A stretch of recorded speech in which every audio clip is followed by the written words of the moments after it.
Good evening, everyone, and welcome to the Select Board meeting for Tuesday, September 17th, 2024. I call the meeting to order. All members participating in the meeting are present in the meeting room. The public has the option of attending the meeting in person here at Town Hall or via Zoom using the link posted in this meeting's agenda. This meeting is being recorded. Our first agenda item this evening is a very quick executive session. The chair entertain a motion to move into executive session to approve executive session minutes, to allow Elaine Lazarus to participate in the executive session, and to reconvene in an open session and at the conclusion of executive session. So moved. We have a motion by Mr. Clark and a second by Ms. Lafreniere. Mr. Manon. Treasurer Manon, yes. Mary Jo Lafreniere, yes. Joe Clark, yes. Amy Roberts, yes. Brian Herr, yes. Okay, folks, we'll be back in a few minutes.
Okay, all set to resume. Thank you.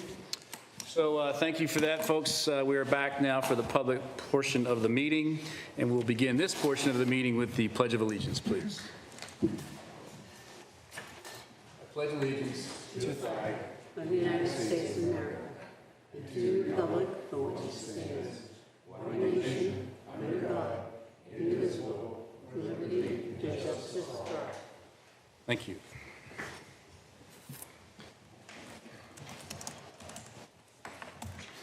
Okay, I believe this is the first meeting where our town manager is starting the meeting as the official town manager. So we'll have more input throughout the meeting as we go from our official town manager. Welcome, Elaine. Thank you. Item number 3 on the agenda is a public forum. Residents are invited to share ideas, opinions, or ask questions regarding their town government. Would anyone like to address the board? Please do so. We try to kick this around 2 or 3 minutes. If I'm kind of waving my phone, that's trying to be polite and say you're down. No music? You don't music me off? Okay. I'm Linda Kimball, and I'm representing the Friends of the Hopkinton Seniors. I'm here tonight just to inform the board and the citizens of Hopkinton of something that occurred recently that was very challenging to the seniors. I received an email from the director of the senior center on September 4th, forwarding a document that she had received from the assessor's office and from Human Resources, stating that as immediately the volunteer hours worked for fundraising, like the Friends or the thrift shop, will no longer be accepted for tax credit hours. That was very disturbing to us. We had no idea whatsoever. We also felt that we weren't informed correctly because this only went to the director and never came, there was no communication to us at all as the Friends of the Senior Center.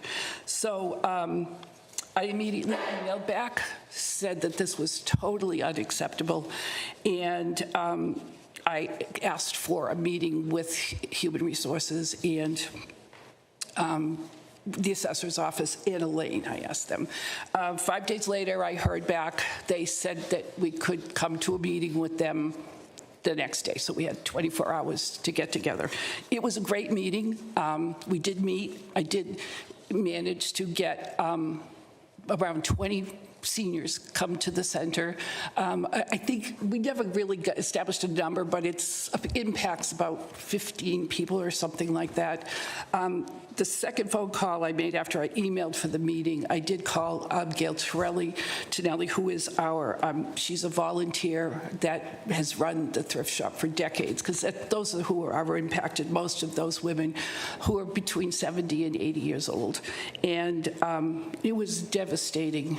We asked if we could make the phone calls. They were our volunteers. We had a great meeting.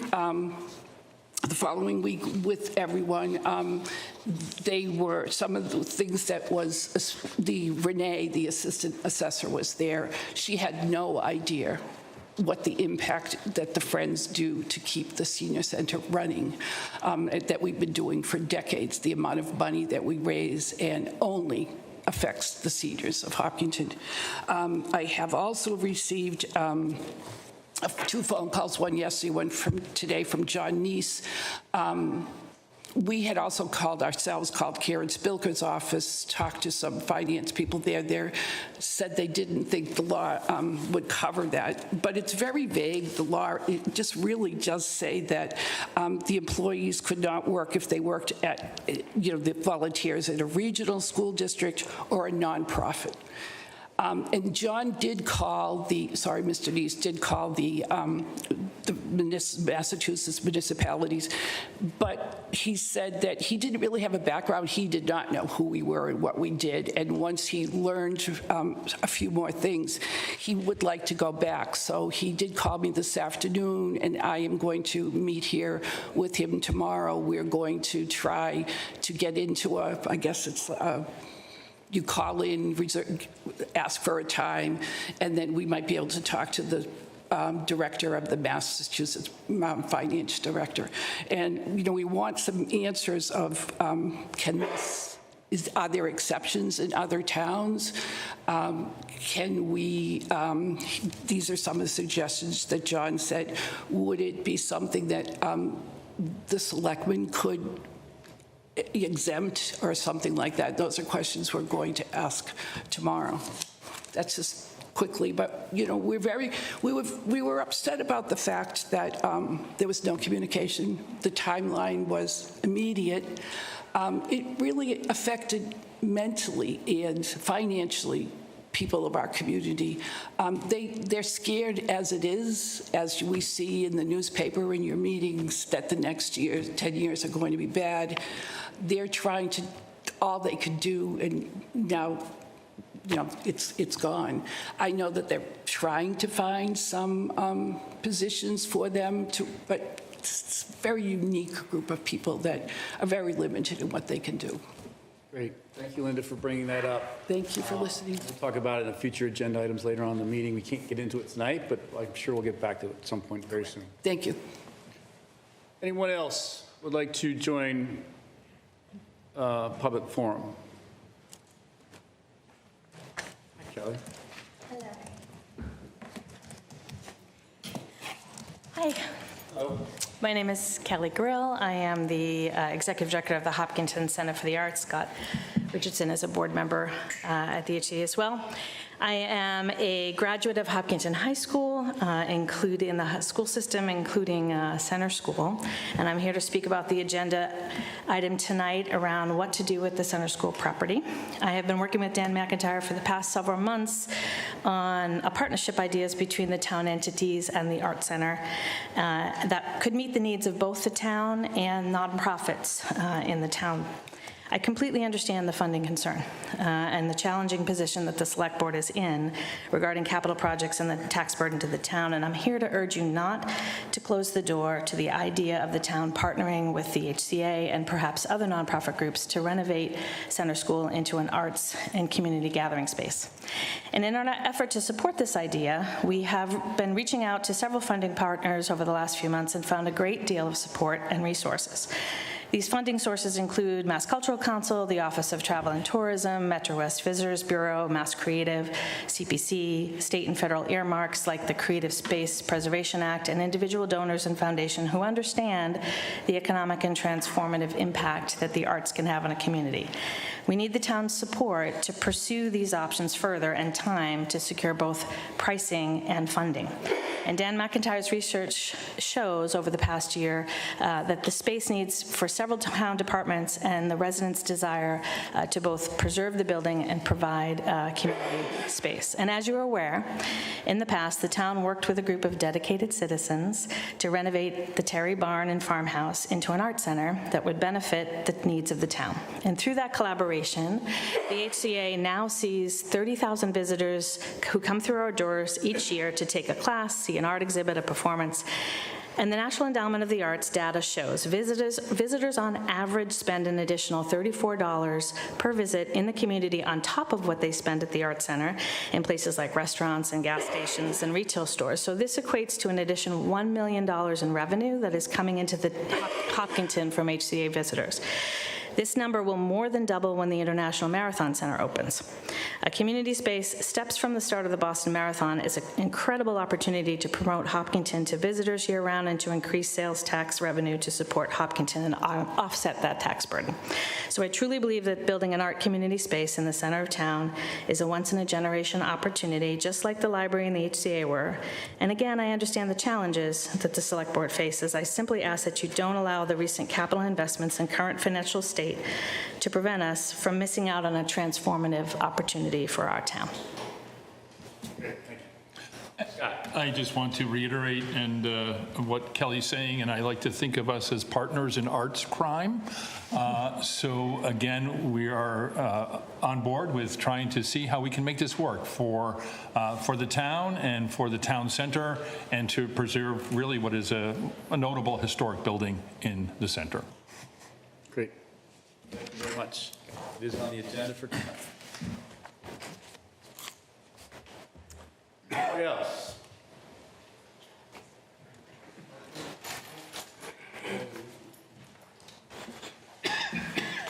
Jeff Doherty, 3 Angels Way. I'm just a little bit of a follow-up to Kelly and Scott. I attended first grade in the center school, went through 1 through 3 before being the first 4th grade class to enter the brand new Elmwood School. I would hate to see this historic building be taken down. I'd like to see it renovated. I'd like to see whatever we could do, including CPC funds. We rarely get to use historic funds out of that CPC bucket, so I'm hoping that we would be able to partner with them and a developer so that we can save that building. Thank you. Great, thank you.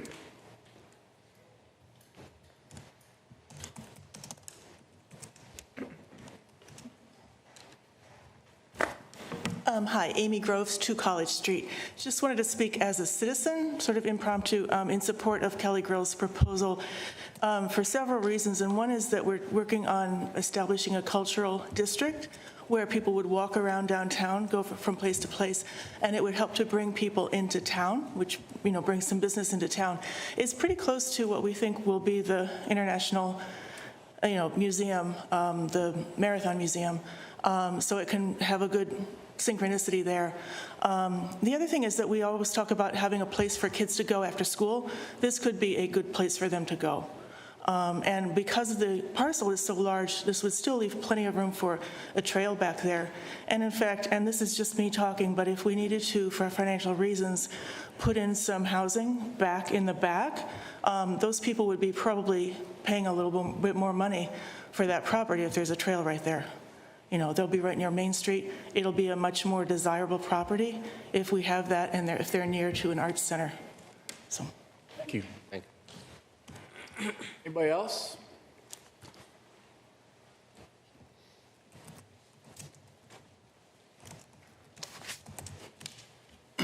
Steve Snow, 78 Pine Island Road.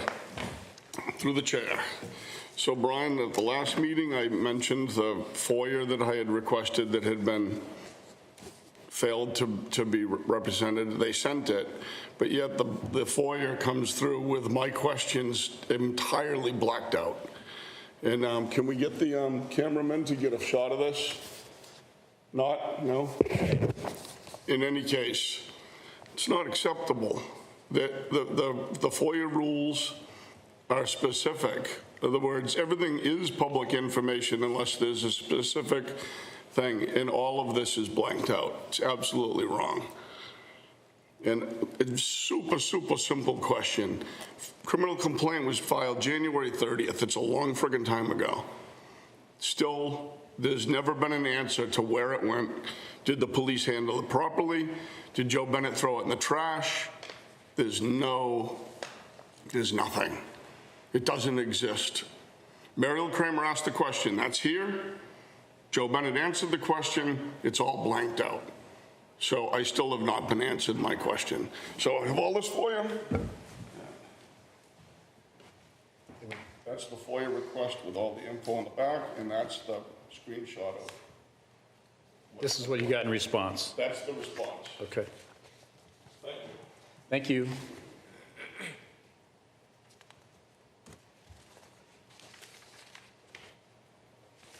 Anybody else? Okay, seeing no other takers, we will move ahead. And for those of you that are new to that, which I don't think any of you are, we may come back to it this evening. If it's an agenda item, we may come back to it at a future time. Stay tuned. Next up, though, consent agenda. I move that we accept the consent agenda as written.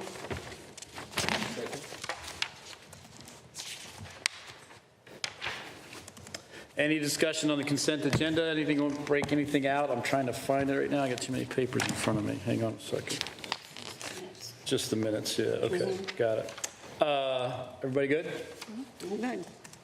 We have a motion on the table and a second. All those in favor, please say aye. Aye. Any opposed? It's unanimous and so carries. Great. Item number 5, the MBTA Communities Bylaw. Mrs. Lazarus, if you want to introduce this to us, please, or introduce this for us.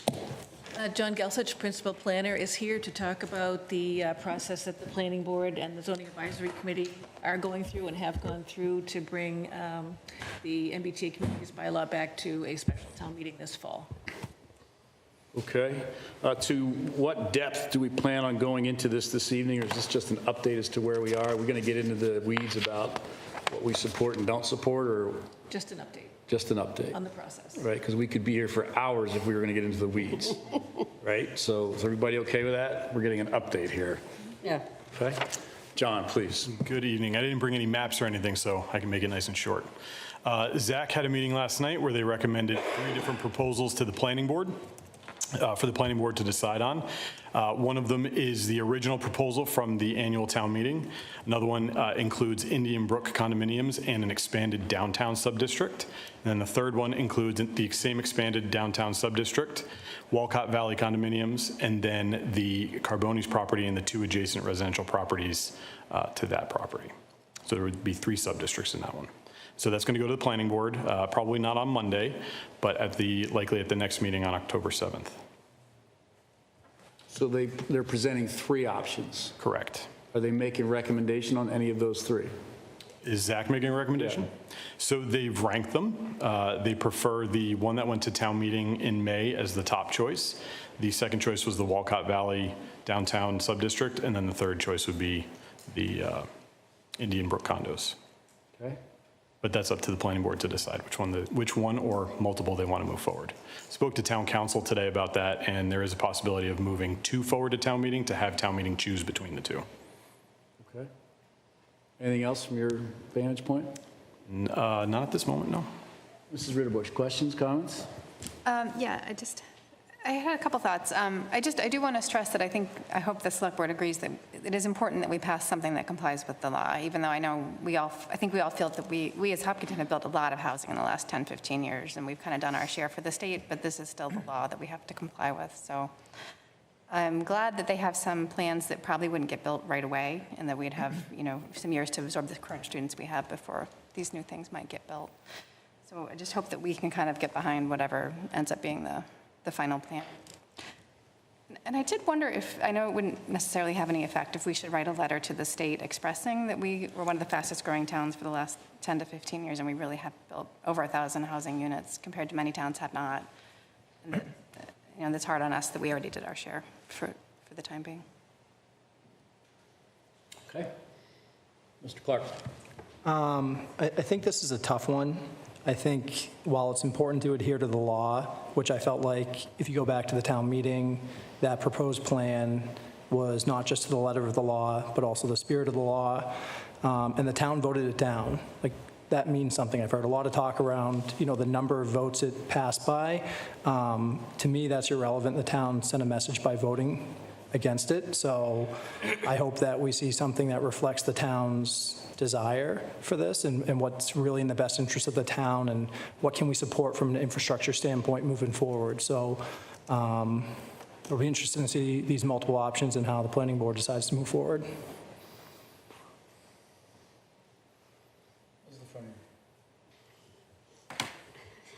I just, well, I'm glad we're discussing it and we're talking about it.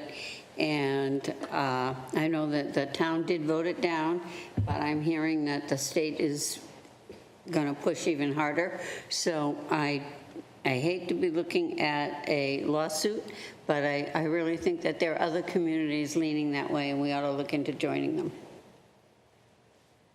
Okay. Anything else? Yeah, no, I think just echoing the same, that even though this is not probably the most desired one that we all ask for wanted, but I think being compliant is probably going to be our best path forward to avoid. Oh, but I think being compliant is going to be our best peaceful pathway forward to avoid legal and other complications. And then the second part is kind of question, but I assume that is the case, that thematically and philosophically, these new options are similar, I assume, which is that no immediate impact in the near future in terms of growth or in terms of new development. But obviously, there's always a caveat that over long term, there can be changes. Is that the right assumption? Because I think that's also critical to kind of communicate and portray that this is more for a legal compliance than anything that might impact next 10, 15, even ahead 20, 30 years potentially, because if there is an existing, but of course that's up for debate. I don't want to get there. But the question is the new selection in the same line, or there are more or better options? I would say the two new options, the two new proposals in addition to the previous one at town meeting are really similar in nature. They're the downtown primarily, and then generally like a condo parcel that is existing, developed, people live there, so it's not under threat to get developed relatively in the near future. All three of the proposals are similar in that vein. Thank you, because the biggest concern is if we end up having another 650 or so in the next 10 years, that's going to hurt our infrastructure, our school, all our, everything that we care for, and the taxes and all that. So that's where the main concern is. And I'm hearing that's what the options should not impact. So again, I think we'll have to see how the town responds, but this is something appears to be a safer path for us. John, do you mind sharing a little bit of the rationale for the three options that the ZAC committee is sending forward? Just kind of what's their thinking behind each one of those in just a couple of minutes so we can get a little context for why. Sure. So there's three criteria, and I probably said this ad nauseum. So there's three criteria that we have to meet. The capacity, the unit capacity, which is 750 units. That's not 750 that have to be built, but that's how many have to be zoned to be allowed. The 50-acre minimum, and then the 15 unit per acre density across the whole district. And so they're trying to balance getting those 50 acres and kind of just over 50 acres so that we're not going too much over 50. Getting those 50 acres, but then having the other parameters match up so that we can meet the other criteria. And also, one of the things that Zach has been working with is finding parcels that are not imminently developable. And so they found these larger parcels with condo developments that are already multifamily near downtown or near the train station and are likely not going to be developed in the next 5 to 10 years because people are already living there. And so that was really the rationale to try and get a little bit from what the people are saying. We don't want more development, and then we still need to meet the criteria. So for an existing neighborhood that's fairly dense by Hopkinton standards already, is that neighborhood at risk of getting additional density placed on that parcel?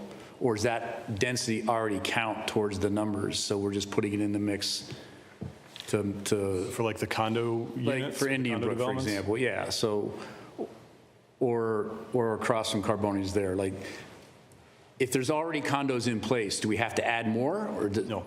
So No, so the compliance is just having the zoning in place. It's not actually developing the units. So if you've got a development, the Preserve, Walcott Valley Condominiums, or Indian Brook, those are all developed under special permits usually. I know Preserve was, I assume Walcott and Indian Brook were. But you'd have to amend the special permit, also get the buy-in from the owners, and it's just this process that would likely not be feasible in order to add units to them. So it would really be kind of overtaking the whole development and then redeveloping it as multifamily. And so it's not that you could really add units to increase that density on those parcels right away. Got it. So in theory, some developer could come and say, okay, well, we have this zoning. So we have this zoning. We're going to give you all $1 million to move out, and we're going to tear them all down, and we're going to build something that's more dense. Correct. That's the theory. Correct. That's a big theory. That's a stretch, right? Okay. All right. Anything else you want to share? Okay, so this is going to be something we're obviously going to watch here for the next few months as we get ready for town meeting next year. I think options is a good idea because town meeting spoke, and we got to be careful with that. We want to listen and learn from them, but we'll see how it plays out. All right, thank you. Great, thank you. Sure. At some point, the planning board will be holding a public hearing before town meeting, so people have an opportunity to comment on that. Okay. Yeah, and if I may, we did it, I mean, planning board, Zach, they're doing, and town is doing a great job, but I think we want to emphasize on the pros and cons of these scenarios, like what are we going to miss out, what are the legal implications if we don't comply, what are the state funding that we might be looking at losing, so everyone understands, and also what are the possibility of actually having this developed, and what is the risk of the current residents, or the risk of having too much pressure, certainly a boom of 600, 750 or 750 condos. I think all those are there, but we just want to be clear that we have all the information on the plate so everyone can make an educated decision when it comes to the town. That would be my ask. Thanks. All set? Thanks. Everybody good? All set? Great, thank you very much for coming in this evening.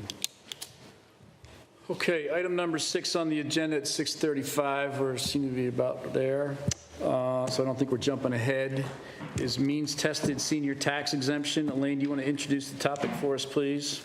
Yes, Principal Assessor John Neese and Assistant Assessor Renee Chen are here to talk about the annual review of the board of the means-tested senior citizen property tax exemption and setting the annual percentage decrease.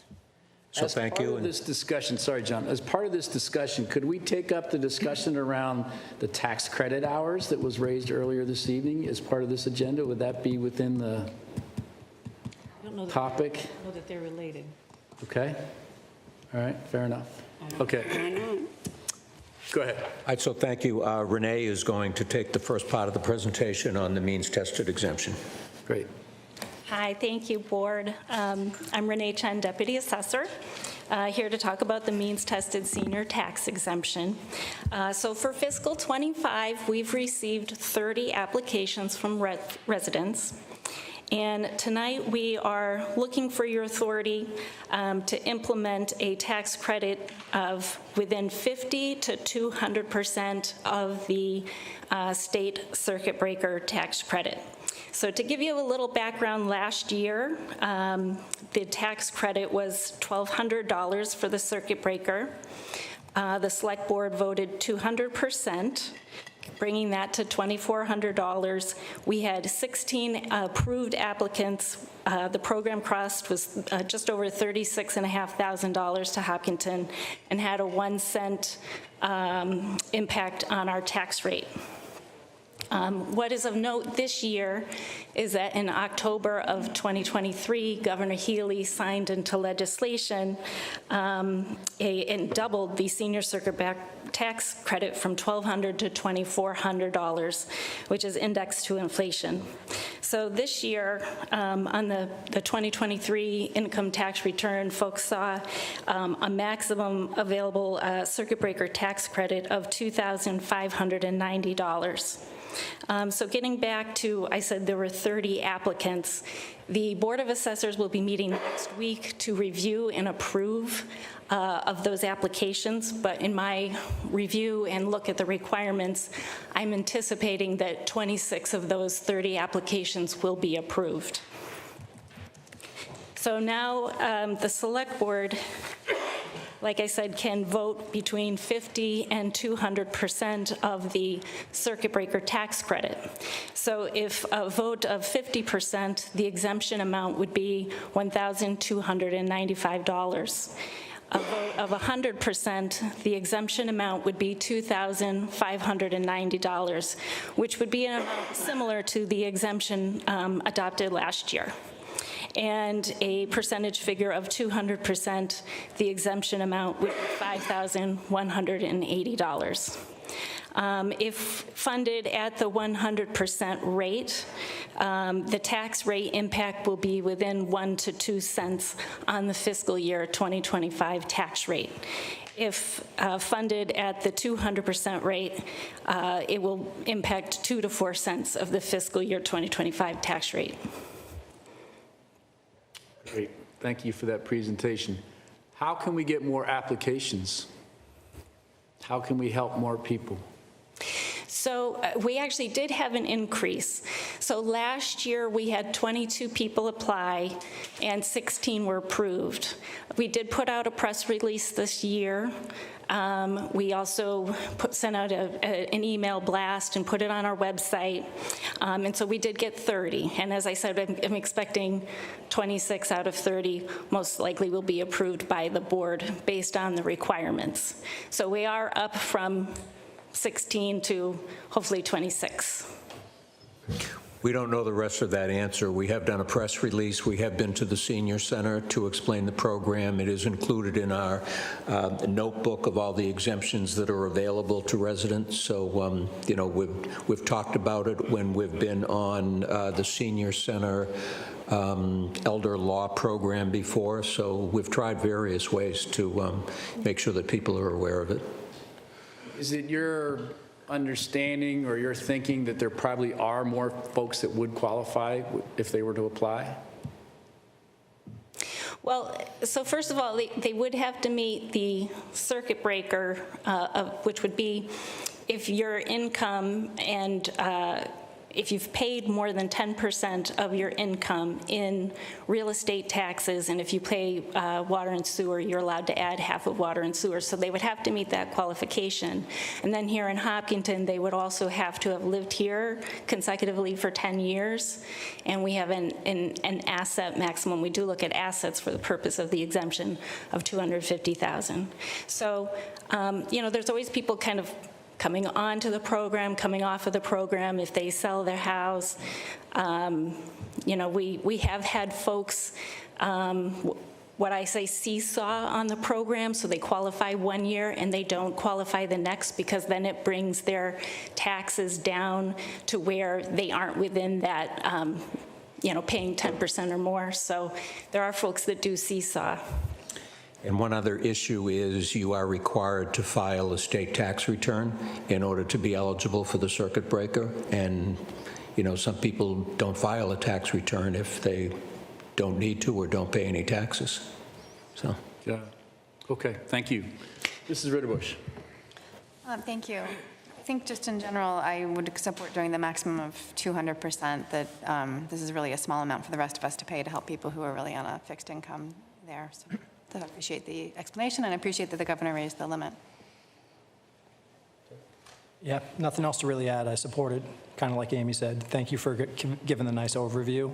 I think this is something that can help a couple people, and the town can figure out that. Mr. Manon? Yeah, no, I'm happy to hear Governor Healy actually followed our decision, so that's good. But my concern is along the same line. I think the 2,500 sounds reasonable given where we were, but how can we expand the program?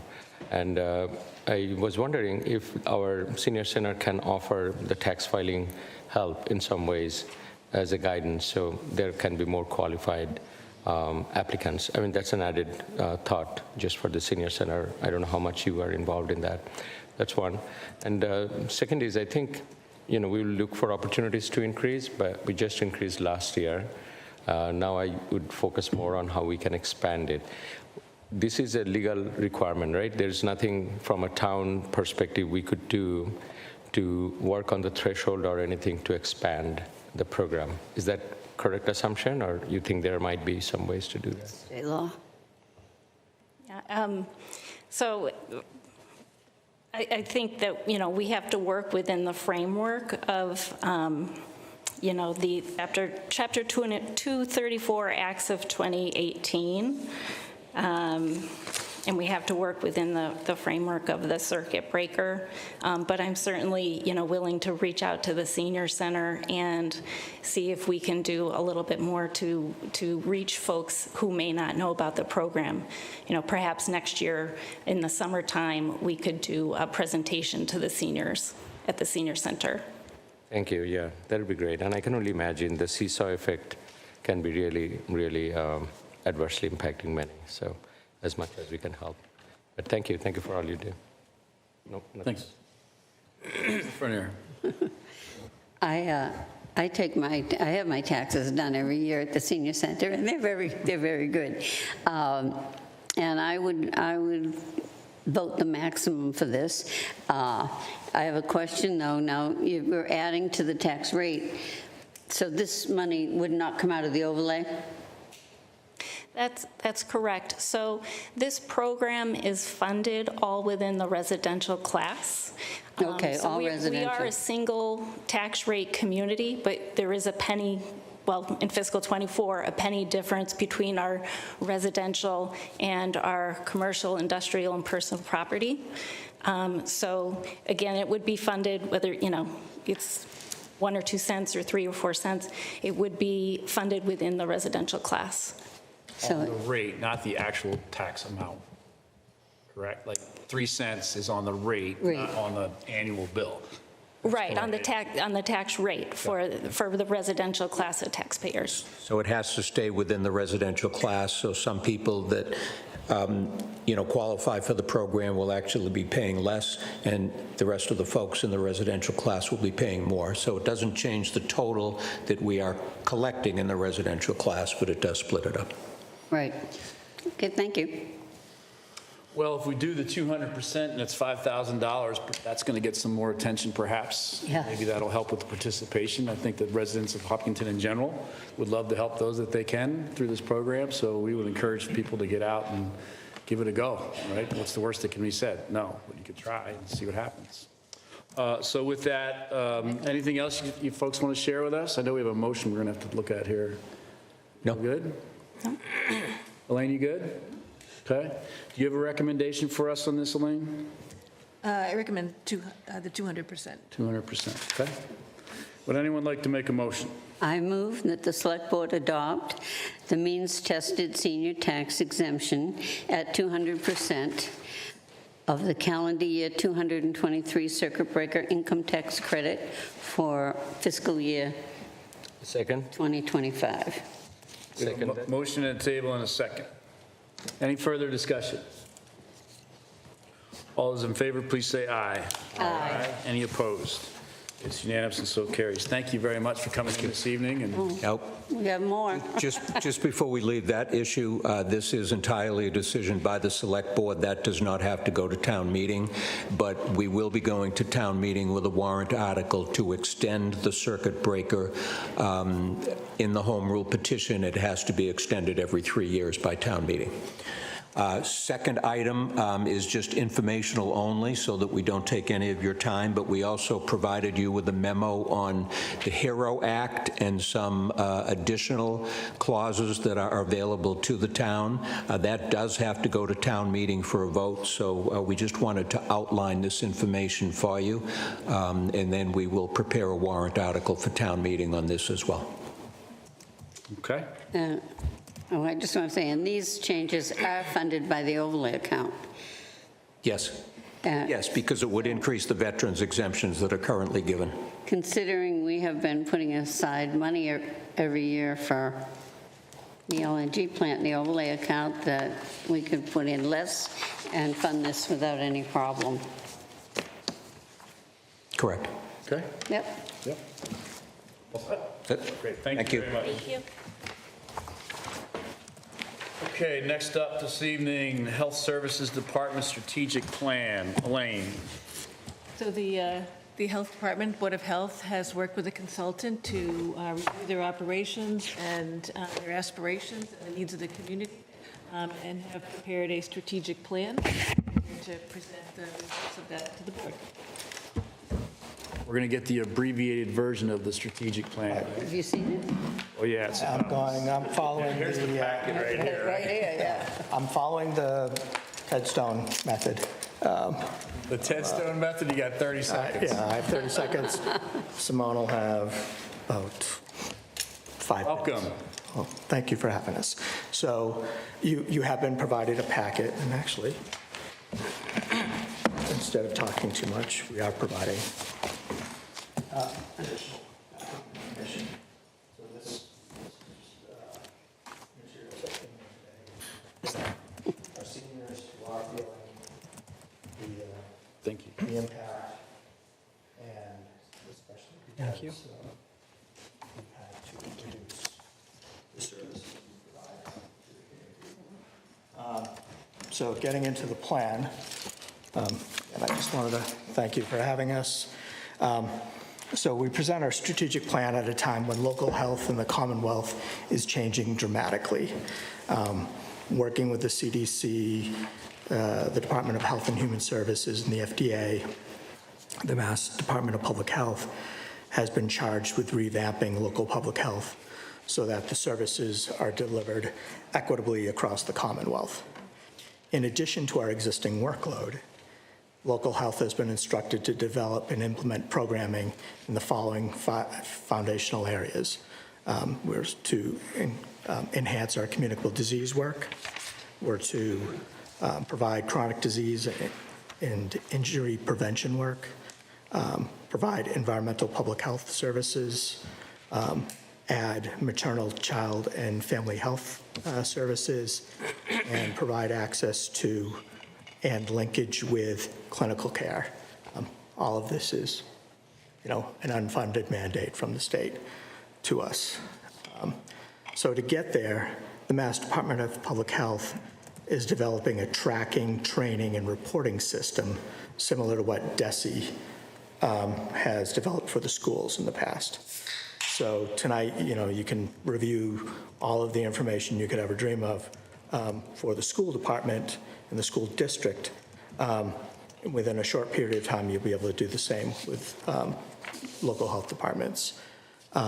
So given this dramatic regulatory change, the Hopkinton Health Department worked with 2 consultants to develop a strategic plan that provided us a pathway to regulatory compliance. The strategic plan identified 5 key strategic priorities in action.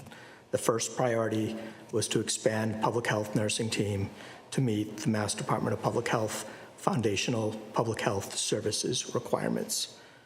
Number 2 was to complete and enhance tracking systems for health department activities so that we can feed that data up into the DPH dashboard. 3 was to improve communications of health departments' work and impact. I would still argue that most people don't know what the health department does. And our job and our charge has been to rectify that. 4th item was to schedule quarterly meetings with partners throughout and stakeholders throughout the community. And the last of the 5 priority items was to expand the Board of Health to 5 members for better collaboration and decision-making. For example, we couldn't have 2 board members here today because we would be in violation of public meeting law. So the thought is if we go to 5, and we know that we have to do this through town meeting and charter, but that's something that we're seriously considering. So that being said, turn it over to Simone. So she's just going to focus on this priority 1 issue. We have a short PowerPoint, and then we'll be done. Can everyone hear me? I'm Simone Carter, the public health nurse. Hi. I think I've met most of you, but to those of you that I really haven't, hello. So I'll keep it short, but basically our vision statement is that public health nurses are among the public health professionals in Massachusetts that will be responsible for and are best qualified to provide the minimum of public health services as defined by the state going forward. So so looking at strategic plan priority 1, We, of course, can you go back a slide? We do work with our other partners, and thank you all for showing up here tonight to support us, because we definitely make a difference on the individual level as well as the outcomes for our community. I have included hyperlinks that go to documentation to support our work. We also, on the municipal level, save both time and money, and that can be assessed there. And in the packet that I have prepared for you, the very first page is just a brief outline of considerations for municipal government and why it makes sense to have us here. I will let you guys read that on your own time. I am just going to give you a picture of what we do. Next slide, please.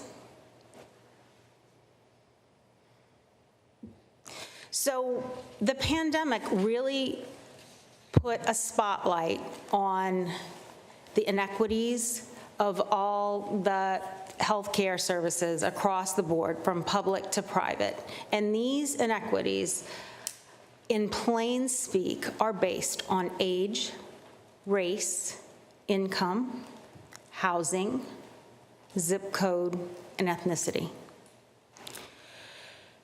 With the increasing privatization of medical services, the gap continues to be borne by our most vulnerable.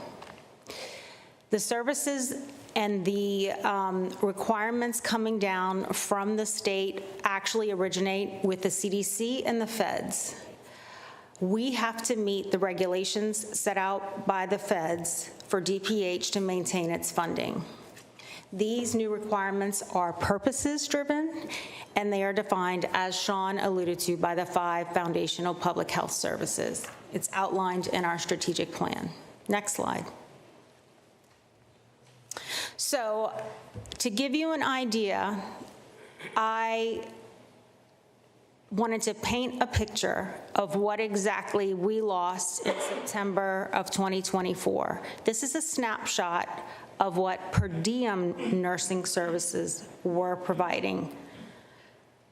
This is a 6-month snapshot. Next slide, please.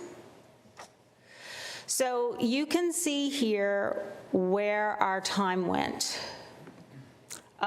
It's pretty self-explanatory, but 45.2% of our efforts are at the senior center.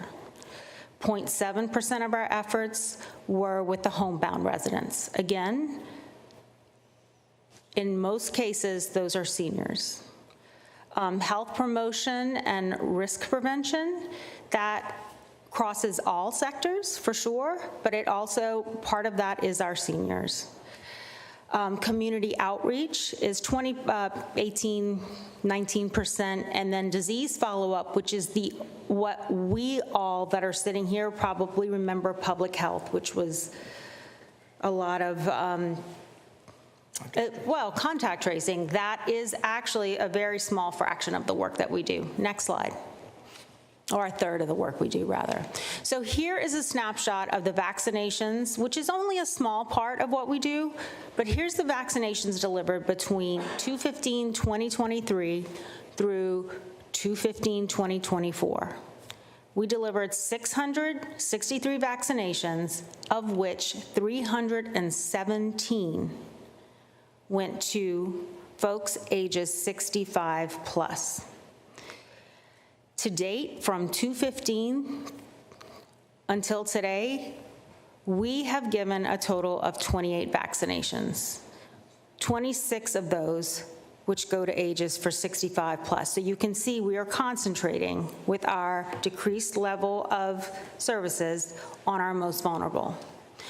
At this present time, I have the capacity to administer 50 vaccination doses of flu for the fall. Next slide. Just a real quick picture, 21.5% of Hopkinton residents are seniors. As we all know and have discussed ad nauseum, the tax burden affects all residents, yet many of our seniors are affected disproportionately. Nursing services provide a tangible benefit for those who choose to remain in town. And as we have seen, the needs for our aging population are increasing, and they also feel increasingly marginalized. Next slide. So just to talk a little bit about what our encounters with the residents look like. Just to give you a view, we are dealing with mental health issues on a huge spectrum, but anything from suicide ideation at the harsh end to depression and isolation at a lower end. We are there with substance misuse, and in the senior population, that generally shows up as someone who is supporting their adult son or daughter who has had a 20-year plus problem or, issue there. And they are looking to support their child, their grandchildren. They are looking for harm reduction. They are looking for assistance just going forward.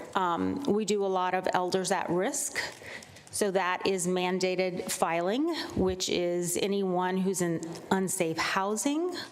There seems to be, there is increasingly lack of housing, as we know. I am seeing more and more cases of food instability. There is limited access to medical care, limited transportation, self-harm. Dementia is on the rise, and our seniors, especially those that are within the fixed income, they have limited access to medication and to their primary care providers. They perceive, and I would agree, that there's a lack of support systems currently to allow our seniors to age in place. Next slide. These numbers I pulled from the public documents. So these are actual Town of Hopkinton operating budget as recommended to balance the budget, not the plan for budget, but the actual operating budget, which was a total of $113 million and change. The health department at that time, our operating budget was, when it was all balanced, $432,675, which accounted for a total of 0.38% of the total operating budget. Next slide. In 2024, again, I'm going by what I have seen in the public documents. I saw, when the books were balanced, a total operating budget that was $121,424,892. At the end of the day, the health department, our total operating budget was $511,386, which accounted for 0.42% of the total operating budget. Next slide.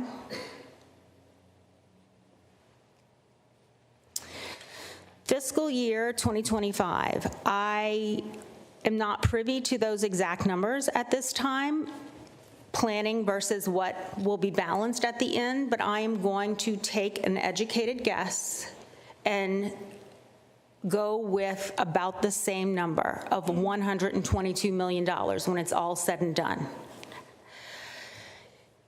The health department, if we are able to procure emergency funding and have a total budget of $599,234, we will then be operating at 0.049 or 0.5% of the town's total operating budget. Next slide. So immediate considerations for the board. What can we do now? That particular slide, which is hyperlink, gives you resources on Healthy People 2030 and the aging population and the needs for those folks. What I would ask is that we hold true to the vision statement that is part of the town's mission and vision statement. In 2025, Hopkinton is an energetic town with a variety of affordable community services that enrich the quality of community life for all residents, from youth through seniors. And seniors and those on fixed income have borne the brunt of the tax increases. I would ask that we would consider, through emergency appropriations and/or special town meeting, funding our shortfall. Next slide. And then in the future, for fiscal year 2026, I'd like us to keep our eye on the population growth, the demographic changes, and the need for increased services. And finally, I would like us to establish, we are one of the few town departments that do not have a revolving fund. We brought in over $200,000 worth of reimbursements for vaccinations. We were unable to hold on to that as the health department because we did not have a revolving fund. So if we had been able to hold on to that, I would not be sitting before you right now. However, because we don't, I would like for you to consider allowing us to reestablish that. It will augment our unfunded mandates and nursing programs that serve our most vulnerable, and it will allow us to bill for services and hopefully help our seniors to age in place. And I think that's it. Questions? That was a great presentation, very eye-opening. Thank you very much. You know, we're just starting the budget process for FY26. It will be hard to forget some of those numbers you put up there. I don't think we need to get into a big budget discussion tonight, but I do think there's going to be an interest in trying to figure this out. But we got a long way to go with a lot of other things. You mentioned to reinstate the per diem nursing. Did I miss something along the way there, that we had that and we got rid of that? We had per diem nursing through February 15th of 2024, and that was furloughed at that juncture. Can you speak to that at all? I believe that the position was funded through the COVID funding. Right. And it wasn't budgeted for. Right. They were what one of the earlier accountants was doing. We were transferring the nursing, the 2 per diem nurses from COVID grant to COVID grant to spend those down so we didn't have to return any monies to the Commonwealth. And they weren't transferred. And then there was a negative balance incurred. We covered that balance. And then I remember something about yeah. that. And then at the end of the day, like, we believe we can cover we believe we can cover a per diem, the 2 per diem nurses in the 2026 budget. It's going to require us to raise our fees. And it should be noted that we're losing money right now because we are not vaccinating. We're not collecting any vaccine reimbursements. So I had planned to earn between $20,000 and $30,000 this year on medical services, and so reimbursable medical services. And we're losing that right now. So I think between, and this is a budget discussion for the future, but in order for us to meet, the first priority of the strategic plan that was developed for us, we need to consider hiring 2 per diem nurses. If I may, I think what the nursing and the health department brings at this point, we don't need stuff. We don't need trucks. We don't need big things. Our infrastructure is here. It's our nurses. That's what we need. We need the skill set. And what we had, so with the per diem model, it allowed, it was a savings to the town because it was per diem, so there's no benefits. And they were working according to their schedule. And then there were 2 different skill sets there that really helped stem the gap for us. And it should be noted that Simone's presenting this is because Simone had to absorb the 30 hours a week that Amelia was providing and the 5 or so hours a week that Casey was providing. So that is how we end up, we've been cutting services just because we're overwhelmed. And then on top of that, we're seeing the largest number of Title V septic repair, well replacement and repair requests than we've ever seen. Right now, we have a backlog. Since July 1st, we've had 77 people pull requests for Title V repairs, septic service work, and whatever.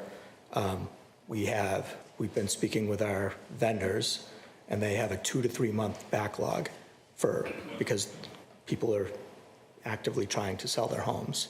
So I'm moving my inspector, who does all of our restaurant compliance inspections around and all of the complaint investigations. He's going to work with with my well and septic guy just to keep up there. And it's, at the end of the day, everything that we presented, it's a regulatory requirement. So we don't have the option not to do the work. But then again, I would argue that it's unfair that, the amount of work that we're faced with is well over 40 to 50 hours a week. We're going back to the COVID days where we were working 60 to 90 hours a week. And that's just the fact. So it's great. That's where we're at. All good points. Thank you. Mr. Manon. Yeah, no, thank you for the wonderful presentation. And I time to time check in as liaison to the health board as well. And when this happened, I had detailed discussion with our previous town manager, and unfortunately, he felt he couldn't do anything at the time. And there were accounting and financial limitations based on the budget. But I think this is very important. And as you have brought it up, I was calculating the numbers. We are 90% down in our vaccination of our most vulnerable community. That's unacceptable. Yes. And we have to fix it. And it's for what, $70,000, $80,000 Yes. out of our $123 million budget. Yes. And we got $3.5 million back to put in our reserve cash, our unspent, unused money. So there's, of course, a lot to do. And I would definitely suggest when you come back and we have the budget discussion, we'll have more. Another thing I wanted to also focus on, again, 21% of our community. That's a significant number. They deserve more. And with the taxes going up, we need to do more. The other services that you mentioned, if you can quantify some of those, I bet it would be, few cents here and there. That's my guess. Given the numbers, it's a few hundred people probably. So how can we also start planning for that? And how can we make all this permanent? And I appreciate the effort, and we'll look forward to having the grants and having it self-funded. That's great. But in the case of the funds are dried up or the grants are not available, we cannot have these, seesaw, especially in a public health and a vulnerable population-focused efforts. So that would be my 2 cents, and I know you'll come back with a good proposal in the future when we talk about budget. Thank you for all the work that you do. It really impacts lives. Mrs. Frenier. Well, it does concern me that during COVID, we had 660-something vaccinations, and we have 20 on hand. Let me pardon you. I purposely did not pull our COVID numbers because that was during a pandemic.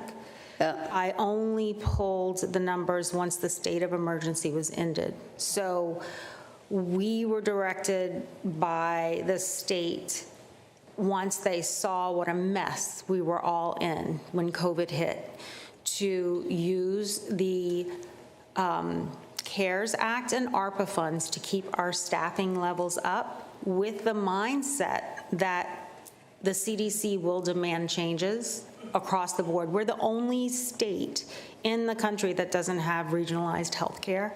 Right.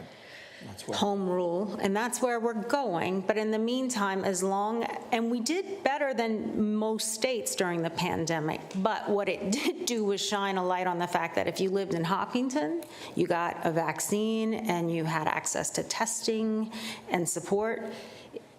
Perhaps if you lived in Milford, not so much. And that's just separated by an arbitrary town line. So the numbers I pulled, if I pull the numbers from pandemic, it's like over 1,000, like 2,000, 3,000. The numbers that I gave you last year was just in a normal working year with 1 FTE and 2 per diem nurses. So my problem is that we don't have any vaccine for this year? Any way of getting it? I have looked at some alternate sources and working on that, but I am going to save the 50 doses that I have for my most vulnerable. So that may mean you have to go to CVS. Yeah. Okay, and then I just wanted to say this strategic plan is fantastic. I really liked going through it. I've learned a lot, and the charts and things that you have about the population, senior population, percentages, it's very eye-opening, and I thought it was very good, and I thank you for that. Thank you. One of the interesting things is that we're one of the, I think we're one of 20 communities that have developed strategic plans for the health department. So it was tough finding a contractor, but we used MAPC, who the town uses frequently, and we partnered with the Collins Center at University of Massachusetts in Boston. Mrs. Ritterbusch. Yeah, I don't really have too much to add. I look forward to the budget discussion, and we can hear about what our finance team thinks about the revolving account idea, and maybe that would help with the vaccines. But I appreciate the presentation, both the slideshow and the long document we had in our packet. So appreciate you guys coming tonight. We know we laid a lot on you. Mr. Clark. Thank you. This was very helpful. I certainly support what you guys are pushing for. We need to figure this out. My only question, and I know we're not doing budget tonight, but do you guys know what our neighboring towns, like what their average spend of their Board of Health budget is? Because we were, what, 0.4%, right? Give or take. They're in the same neighborhood or less, which is why they have higher needs. So we are in a collaborative right now. And we're the ones holding that up for the state, because we've got Hudson, Framingham, Ashland, Milford, Medway, Millis, Natick, and 2 more. And there is a variety of spending, so we're doing relatively better than Framingham. However, our Framingham's population is even more diverse than ours is. Ours is relatively, at least our most vulnerable seem to be kind of the same demographic. It's changing, but I would say that we're right with all the other services like that from what the data I have seen. The most important thing to consider is that if when you have time, take a look at the blueprint for public health. The plan is to regionalize us just like every other state in the country has done. Those that aren't performing will be the first communities to get sucked up into the region. This is a discussion that I had with Norman, and this is one of the reasons why Norman really encouraged us to go for it.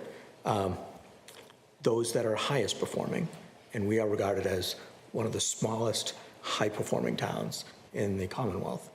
The flagship. We're, like, in theory, once we get to that point, we're likely going to be running Through the chair, regional departments. Sean, can you quickly, in 1 minute, explain what regionalization means? Not all of us are public health experts. So there will likely be a South Middlesex Regional Health Department that it'll probably consist of 20 to 30 communities. And just like any other state in the country, That group will actually probably provide mosquito control service. It'll have physicians, nurses, they'll have social workers, and there'll be, each regional center will be complemented enough so that the staff can meet the needs within that entire region. So, you know, there'll be environmental specialists, dairy specialists. I mean, one of the other documents that we provided was a list of all of our duties. If I may, through the chair, I think one of the things that makes us special is that I live here. I have skin in the game. I know these people. I know these people in a way that a regionalized nurse from Framingham does not know. They trust me. That is huge. They trust this health department. And by definition, with your vision to even enact a public health nursing position back in 2019, that gives them trust back in their local government. Let's do this. Elaine, I have a couple of thoughts, but most important, I think, the town has grown a lot, as we all know. Can you or the team find us the health department staffing numbers from 1990, that year, 1990, to the census years, 1990, 2000, 2010, and 2020? And let's talk about our health department staffing with respect to our population growth between those in those same census years as when we get to the budget discussion. I know we're going to get for an answer that's probably not keeping up, so something we should be considering. So with that, we're going to table this for this evening. Thank you. Thank you. And we will come back to you folks, and you'll certainly come back to us as we get into the budget season in more detail. Yes. Thanks again. That was a great Look forward to it. presentation. Thank you. Okay, next up, we're a couple minutes back now, but not too bad. Item number 8, the Sustainable Green Committee charge revision. Elaine, please. Several months ago, the Sustainable Green Committee appeared before the board and requested changes to its charge. The board reviewed it and requested town council to review it to see if there was anything that needed to be addressed. Town council had no comments and no recommendations for change. Okay. So we're back here tonight with the original request. So we have the original request from the Sustainable Green Committee, and we've taken a look at it. We bounced it off town council. They are good, and now we're here again. Do you have a recommendation for us on this particular item? I'm fine with the changes to the charge with just one wording change, and that's all. Just Wording as in material, or are we talking about there typing? There's one qualification for members says that be motivated to work in service of our charge. I would say the service of the committee's charge. That's all. Yeah, it's a little aggressive. Okay. We're good with that. So I'm not sure do you guys have something you want to present, or do you want to just let us go through this? Because I think we're headed down the right path here. So we have nothing new in particular. So just to reiterate, the Sustainable Green, by the way, Jeff Rowland, Chair, Sustainable Green Committee, with Linda Chess, our Community Secretary. These were developed as a way to ensure that the SGC was getting active, involved committee members that know what that we're getting into in order to keep ourselves productive. And that's where we were going with the requirements. Yeah. Linda, anything you want to share? Not at this time. Okay, great. I think it's interesting that we put a few more kind of job descriptions into the charge, basically, and what people should and shouldn't do, or maybe more so should do. It'll be interesting to see how that works compared to some other committees that may not have the same rules and regs around them, and what attendance will be like and things like that, but we'll see. Mrs. Ritterbusch, any thoughts on this one? No, I don't think so. I think I said before, I think it's fine to go forward as is. I'm a little concerned that it's a little bit too strict, but it could always be amended later. So I think we should just go ahead with it as written. Joe? Nothing for me. I think it looks good, so I support.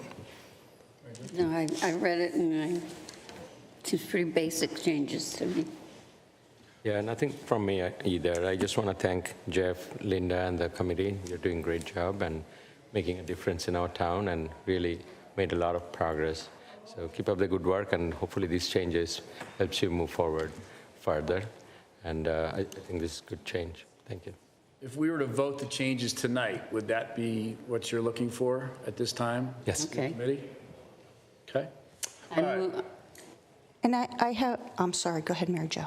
Oh, I just have a question.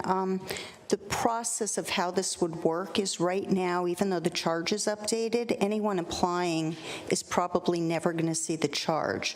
So we still have a little bit of a delay issue in that they'll apply, they won't have read this, they'll get talked to, they can maybe withdraw and resubmit their application to show how they have done these things, or they're going to come here and you guys are going to say you didn't do most of this stuff.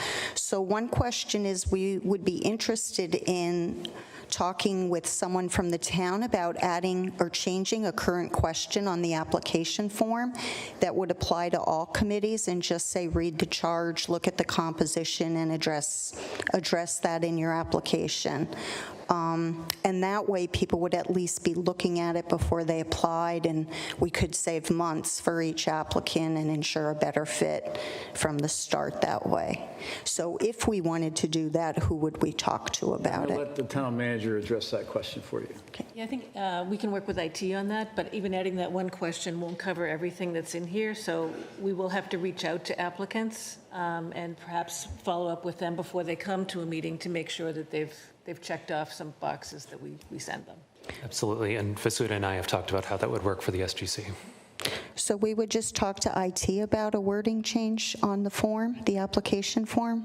We could talk about that if that's what we wanted for all boards and committees, but it's an application that all receive, and not every committee has a charge per se. Oh. I think it would probably make sense for your committee to work through the town manager's office, maybe not the town manager herself, but I'm sure she'll delegate it out, and I think that would probably be the best efficient way to do it. Great. Will do. Okay? Go ahead. okay. I move to revise and change the Sustainable Green Committees as written charge.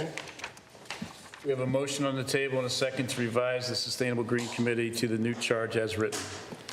Any further discussion? All those in favor, please, I'm sorry? As written with my change, or as? Oh, with the friendly. As written With the change. with your, not our, what was it? The committees. The committees. That's in your motion and that's in your second, right? Revised, It is yeah. indeed. Okay. With that, all those in favor, please say aye. Aye. Any opposed? It's unanimous and so carries. All set? Thank you, folks. Thank you very much for your help. Okay, item number 9, the Upper Charles Trails Committee Charge and Community Preservation Project Funds. Mrs. Lazarus. So following the vote at the 2023 annual town meeting, the select board discussed the votes, the advisory votes to disband the Upper Charles Trail Committee. And through a series of discussions, decided to ask the Upper Charles Trail Committee to meet and come up with recommendations as to how it might revise its charge to address the needs of the community. In the meantime, it had also received suggestions from the Trail Coordination and Management Committee. So now we have recommendations from both of those groups for the board to review. So we have 2 recommendations from 2 different committees. Correct? Are the recommendations the same? No, they're similar, but not the same. But not the same. Okay. Anything else, Elaine? No, I think the board has left it open as to how to address the issues and to make it so that the trail can be built as well as other trails in the community as part of an overall network. Okay. All right, Mr. Manon, thoughts, questions, comments? I'll wait for my peers. I think I'll process it a bit. Okay. Ms. LaFreniere? Well, I'd like to hear from Mrs. Moran. Okay. Mr. Clark? I'm happy with letting her go first. Okay. Mrs. Ritterbush? I think it might be a good idea to hear from the two committees first. I do have some thoughts, but. I'm sorry? I have some thoughts too, but I think it might be helpful to have an introduction from the Upper Charles Trail Committee. From the Upper Charles Trails Committee? And is there someone from the other committee? Yeah, is there a person here representing the other committee?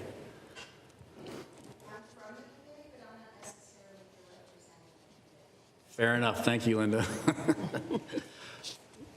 Jane, please. Thank you for having us tonight. Jane Moran, Chair of the Upper Charles Trail Committee. I don't know what that is. This is a short introduction and a very brief summary of what we've been up to lately. And then I feel it's important to hear from some of the other committee members who are here tonight. And so they can briefly come up, very briefly, after I'm done. So the Upper Charles Trail was approved by the then Select Board in 2012 as part of a 5-town regional multi-purpose trail system tying Hopkinton, Holliston, Milford, Sherburne, and Ashland into a 28-mile loop. So why does Hopkinton need to be part of this regional trail system? It will provide safe passage for our residents of all abilities by getting folks out of the cars and onto the trails. It provides a safer route for cyclists and has the ability to connect neighborhoods, connects to major landmarks and historical features in our town. It would connect Hopkinton State Park to the Milford Upper Charles Trail. It would provide safe passage for our school children and to the school campuses together. It would connect the Center Trail, Hopkinton, to the Center Arts, to the downtown, to the town common.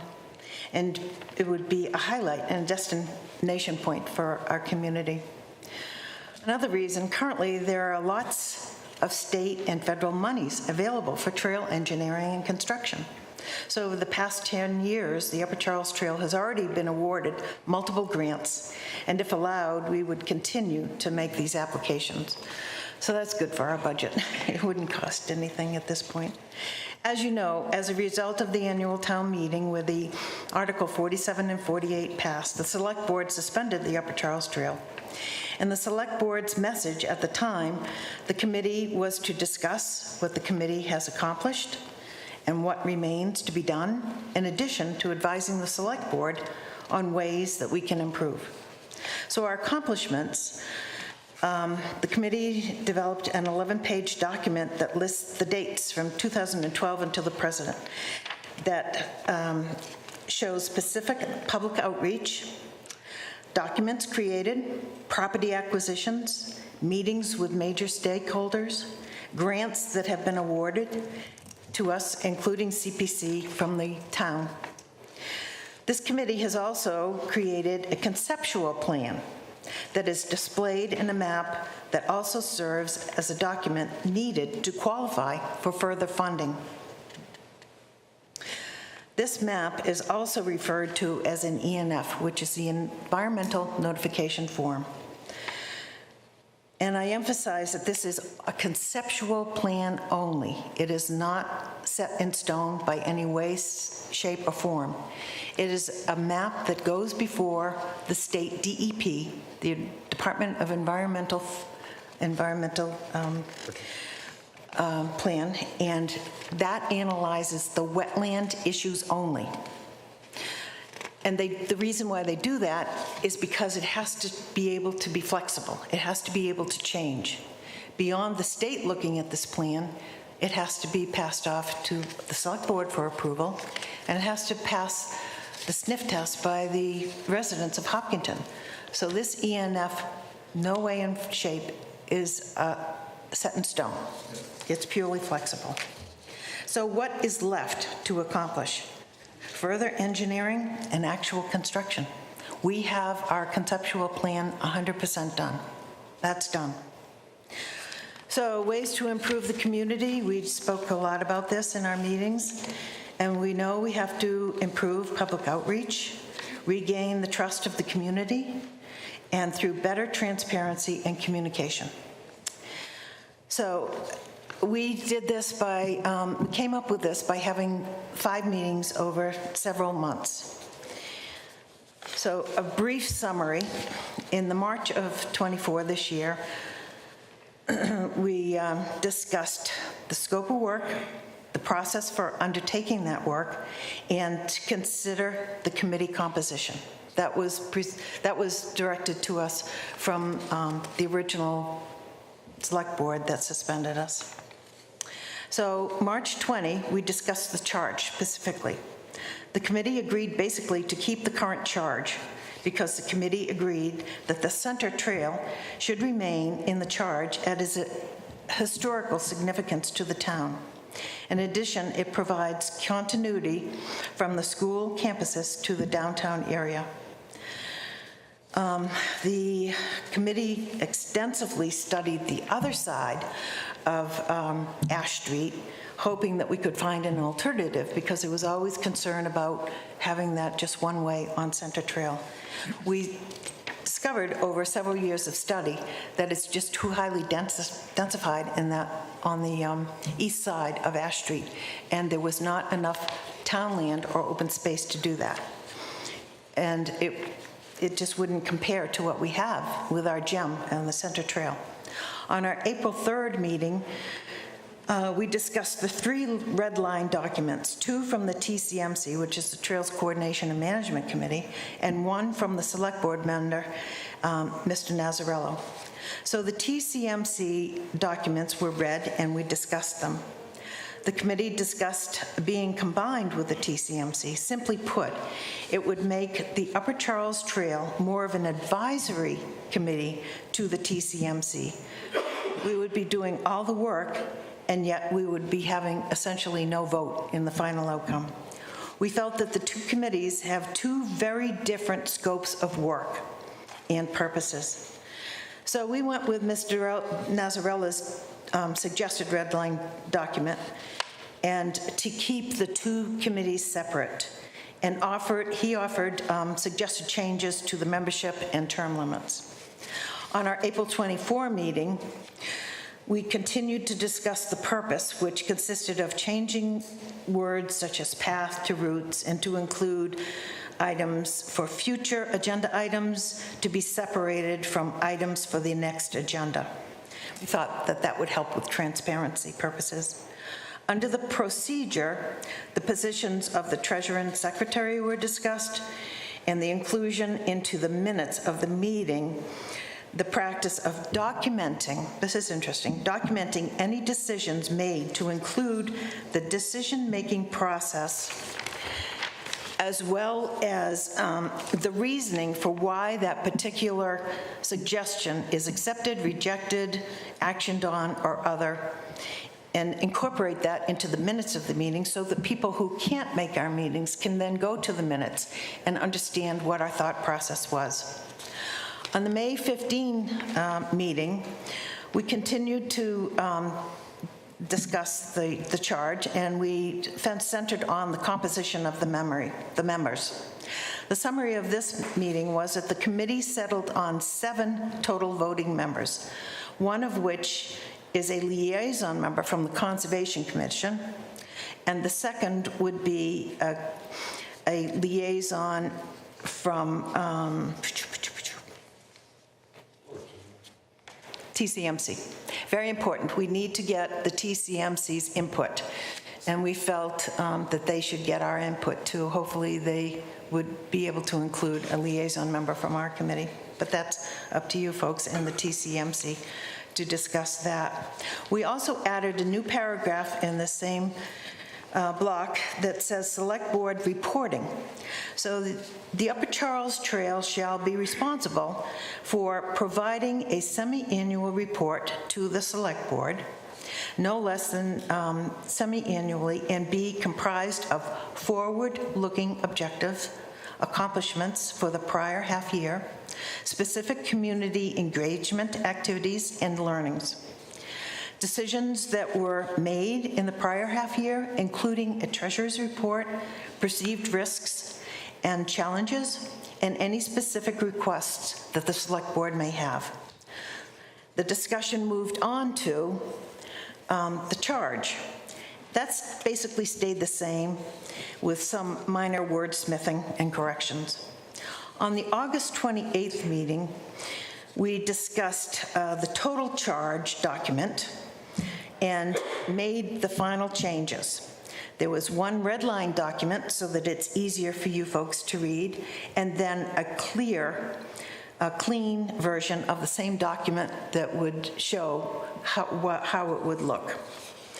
Again, easier for you to understand. So in summary, this committee agreed that the Upper Charles Trail needs to remain separate from the Trails Coordination and Management Committee because the purposes are starkly different. The Upper Charles Trail Committee is to build, design, engineer, and construct a regional multi-trail system that we would be included with 5 other towns. The TCMC is an intra-town coordination and management committee that oversees all of the small trails within the town and also their trail upkeep and management and repairs. 2 starkly different purposes. And we also agreed to have, at the end of the day, we agreed that we have to have more structured outreach and to be more focused in our meetings and to create excitement and more discourse. So I seriously hope that you take into consideration the committee's strong recommendation to remain separate. And if I may approach the board, I have a copy of our 11-page document showing our documents. Just so you know that we've been busy over the past 12 years, and we have not been sitting around, doing that meeting very fast. Oops. There's been a ton of work over the years. That's all right. My wife would be happy. There you go. Thank you. Thanks. Are these different than what was in our packet? Is this different? No, that's separate. Okay, this is, oh, it's a I can email it to you. no, this is fine. Okay, so at this point, I'd like to invite. So let me do that, Jane. Does anybody have anything they want to share that's above and beyond what Jane has shared specific to the Upper Charles Trails Committee? New information, please. This isn't town meeting where we have to kind of all get our chance at the mic to kind of hang out and say our thing. So, Jamie Bronca, I've been an alternate on the Upper Charles Trail Committee for a couple of years now. One of the biggest changes that I think was most important is that we wanted to focus that the Upper Charles Trail is accessible to all ages and all abilities. So focusing on meeting the entire town of Hopkinson's needs when it comes to this trail. Great, thank you. Anybody else with additional info? Linda, please.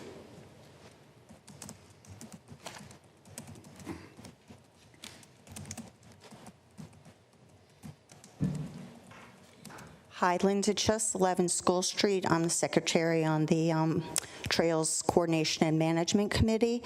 And I just want to say that I don't feel the purposes of the trail committees are so different as expressed in this previous presentation by Jane. We view ourselves as responsible for all the trails in town. We do currently have trails that connect with other towns. It's part of what we look at. We hope to have a master plan that covers all trails. There's nothing on the Upper Charles Trail that's different really, except that it's much bigger, which is why it would have its own separate subcommittee for the building of it.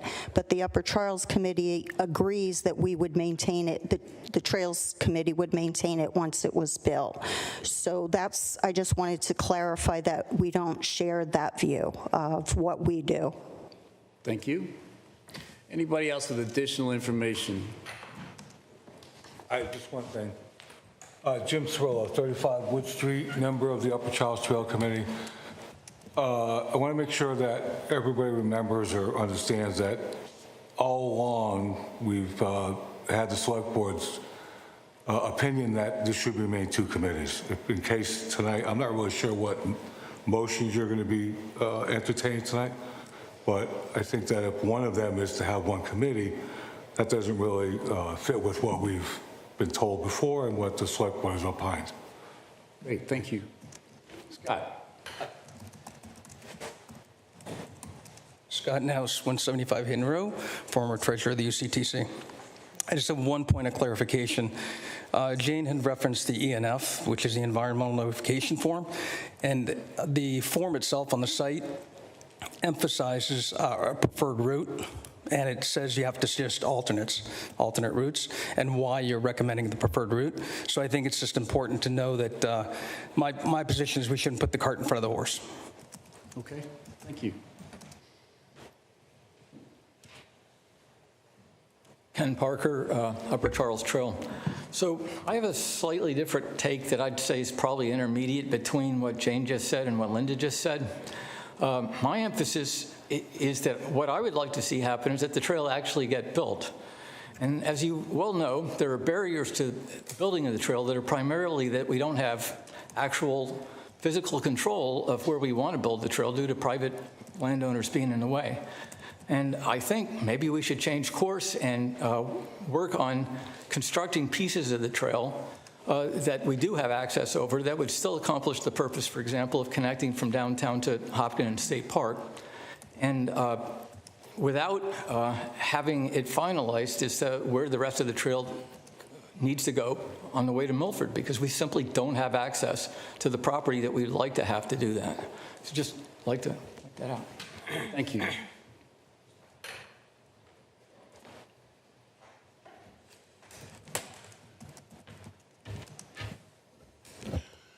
Hi, Eric Sonnet, 60 Teresa Road, Vice Chair of the Upper Charles Committee. I became a member of that 1 year after it was instituted in 2012. And the first meeting I went to, Ken was chair, and the room was filled with true believers. We were going to have a trail. It was going to be as good or better than Milford's trail, which had just been completed. And I looked around the room, and I'd been on many committees by that time, and I said, wow, you know, these people are really into this. So the first question I asked is, I said, where's the rail trail? Where is the rail bed? And they said, there isn't one. I said, what? They said, oh no, the town never purchased the rail trail, and it's now people's backyards, and there's houses built on it, and there's a little piece here and a little piece there. And I said, well, how are you going to have a rail trail? And they said, well, we'll find alternate routes through town-owned land and areas that can be purchased at a reasonable amount of money, and the town has indicated it would support that type of thinking. And I said, okay. So long story short, 12 or 13 years later, after coming up with enormous discussion, negotiations, finding out, and everyone was really into what is a trail and wandering through the brush to see how to do it, and talking to people like the legacy people and whatever to get right-of-ways and do this, we came up with a path and a way to do it. We started with a central point, the area at EMC Park and the new Marathon School. And we decided that if we started there and went across, started at Marathon and went across up through EMC Park and up the road, and we had an easement that the planning board had provided us when they approved the Davenport Road, I think it's Davenport, but you know, the road across the street from EMC, that went down into what was left of the actual rail bed. And we would connect with it there, go behind the schools, and connect to Center Trail, which would take us to Main Street, which would then take us through downtown, which the board at the time wanted a trail through downtown to connect that, and get to the Common.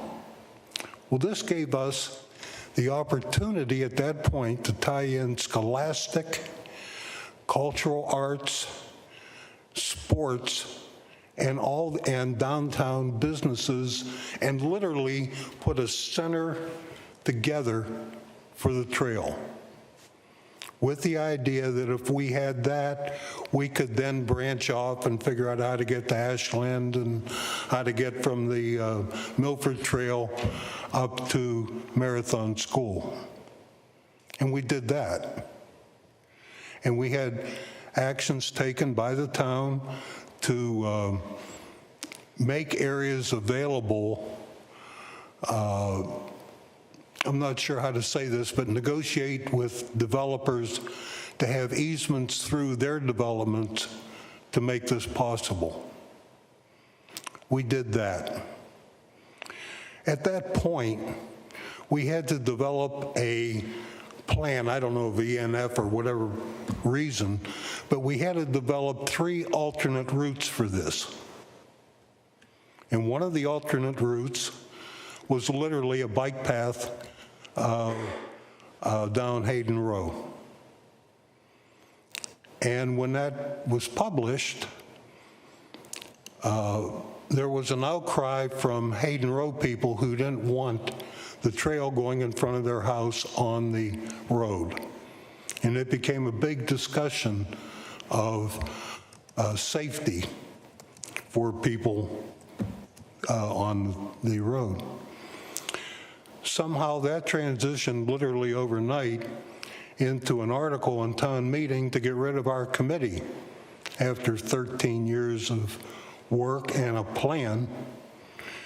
And that was discussed at a town meeting on the second night, the last article at 11 o'clock at night, when the only people that stayed were the ones that wrote the article in the first place, and they voted on it, and that's how it passed. Then the existing board, your existing board at the time, suspended our operation, so we couldn't even reply to it. And emotions were quite high. Clearly,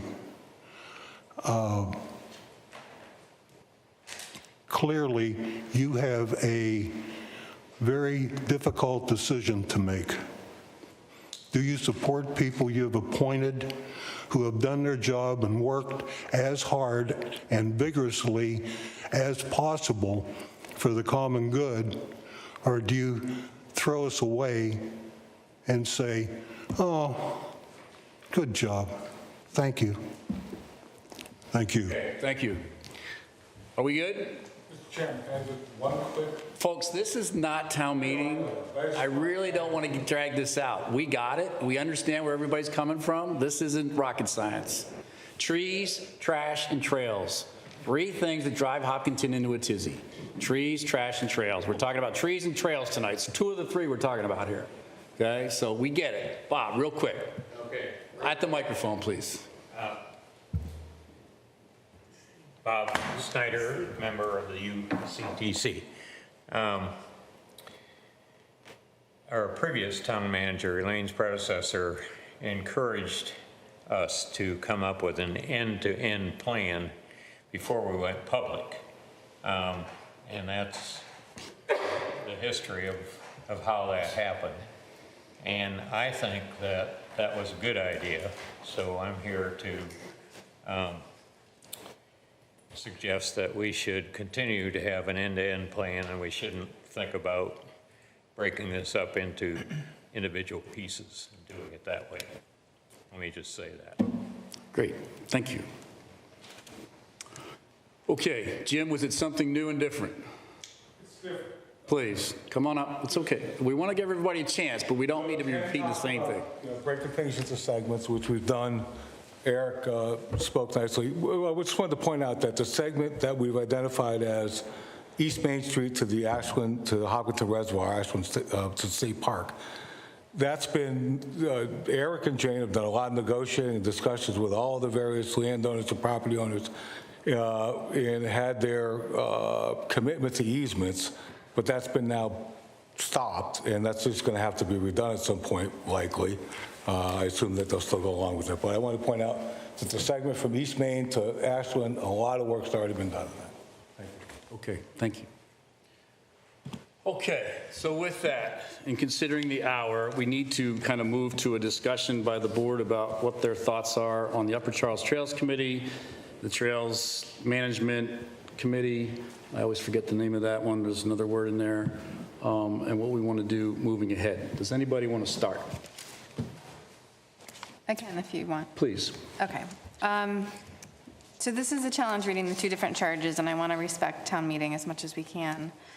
I do still see them better as two separate committees, although if the majority wants to do one committee, I understand.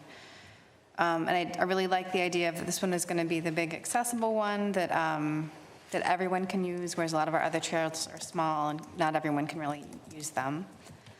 I do think, and I like that it's a little bit smaller membership, fewer liaisons. I think that will be a more effective committee. I think it would be good, looks like almost everyone has expired except two. So I think it probably would be good to start fresh and have everybody who wants to be on it this time to apply or reapply, and that we could start fresh with the new group of 7. Let's see, and I appreciate that the Hopkins State Park segment sounds like it's doable, and maybe that could be the focus for the moment. And then there's really no hurry to get it all built like Milford did, so people are pretty tired of our downtown project. I think they would be happy to wait a couple more years before anything gets done quickly on the Upper Charles Trail. So anyway, so I lean towards two separate committees, the way it's written by the Upper Charles Trail Committee and their revisions. But I do think we should start fresh and reappoint, since it would just be 7 instead of 9 people. Mr. Clark. So for this one, like, I appreciate, both sides of this. It's challenging. We know how much, as Brian said, our town loves our trails, and I don't see that changing. My biggest thing, and obviously the town meeting vote's part of it, but I just see a lot of possible synergies between these two committees. I think, if I'm just a resident of the town, I want to know what's what with trails, having one place to go would be a lot simpler. It would be much more efficient from both, a committee standpoint, and then also just going back to the residents. I think, there was a lot of good comments made. I think Jane talked about, the difference in, charges with, you're trying to do a multi-town approach to the larger trails effort. And then I believe it was Jamie that talked about, how Upper Charles is also meeting the entire town's needs. Like, well, those two things kind of contradict themselves to me. Like, if it's all the town's needs, then why aren't we doing this all together? Why aren't we having one committee that looks at all of this? And, Mr. Sonnet, I really appreciated your words around, not just looking past people that have been appointed to do something. I think that's very important. And in my mind, a single committee that combines people from both does not overlook those efforts, right? It maintains the efforts of both, it maintains the intent of both, and allows us to move forward more efficiently as a town. That would be my vote. Okay. Ms. Lafreniere.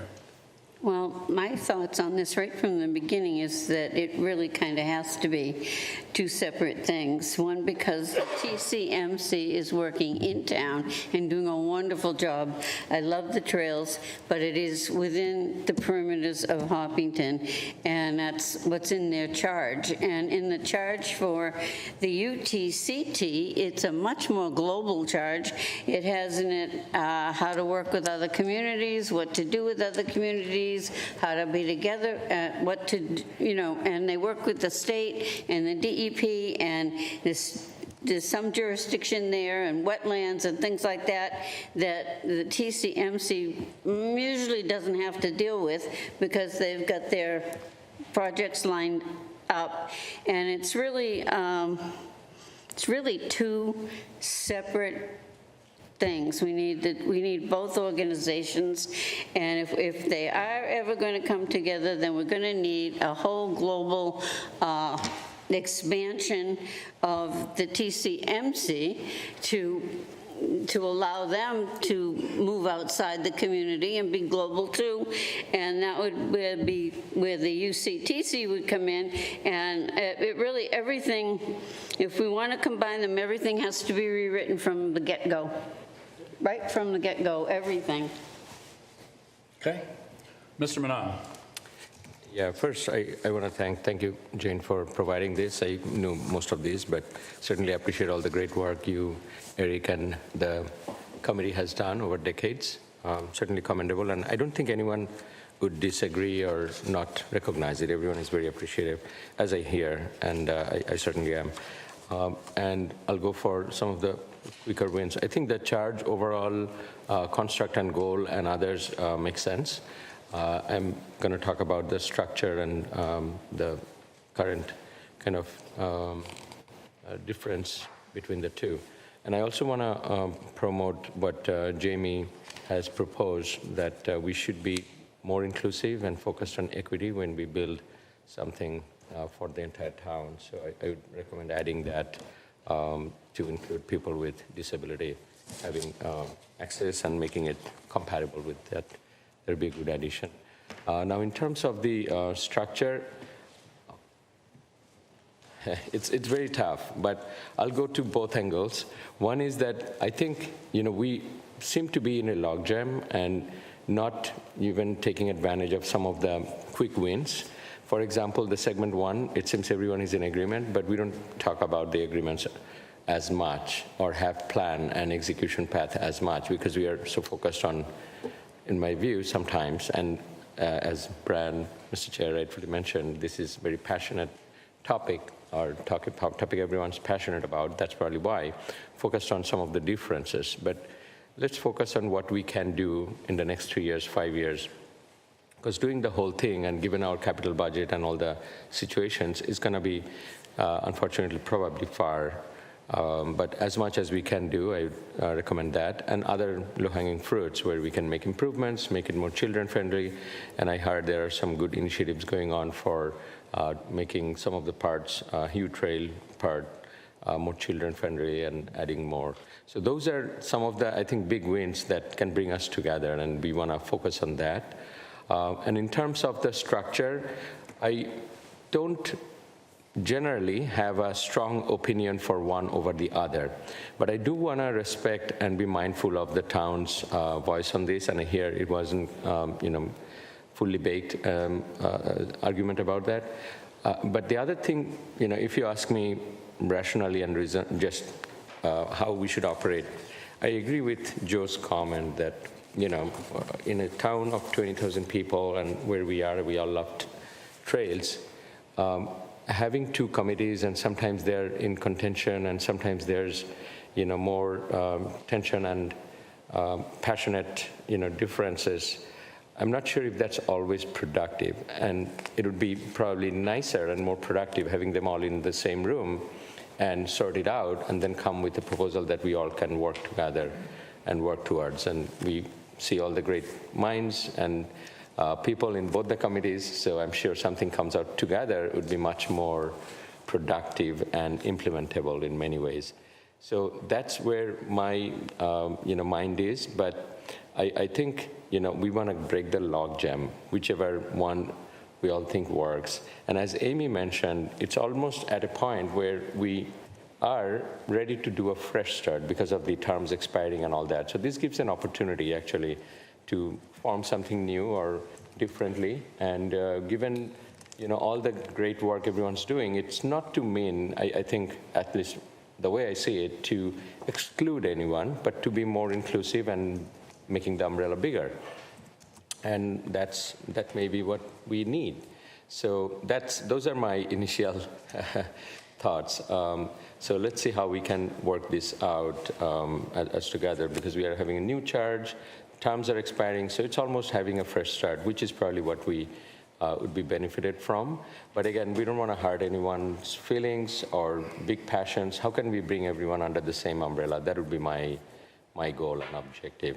And there's funding issues, there's planning issues, there are issues meaning when you have two, there's always potential for getting out of sync, even though some is more focused on local. I hear what Mary Jo says, some is focused on a little more global or regional, but it's all the trails in one town. So we want to see a master plan, master execution, and having everyone that, camaraderie to work together and get everything moving together.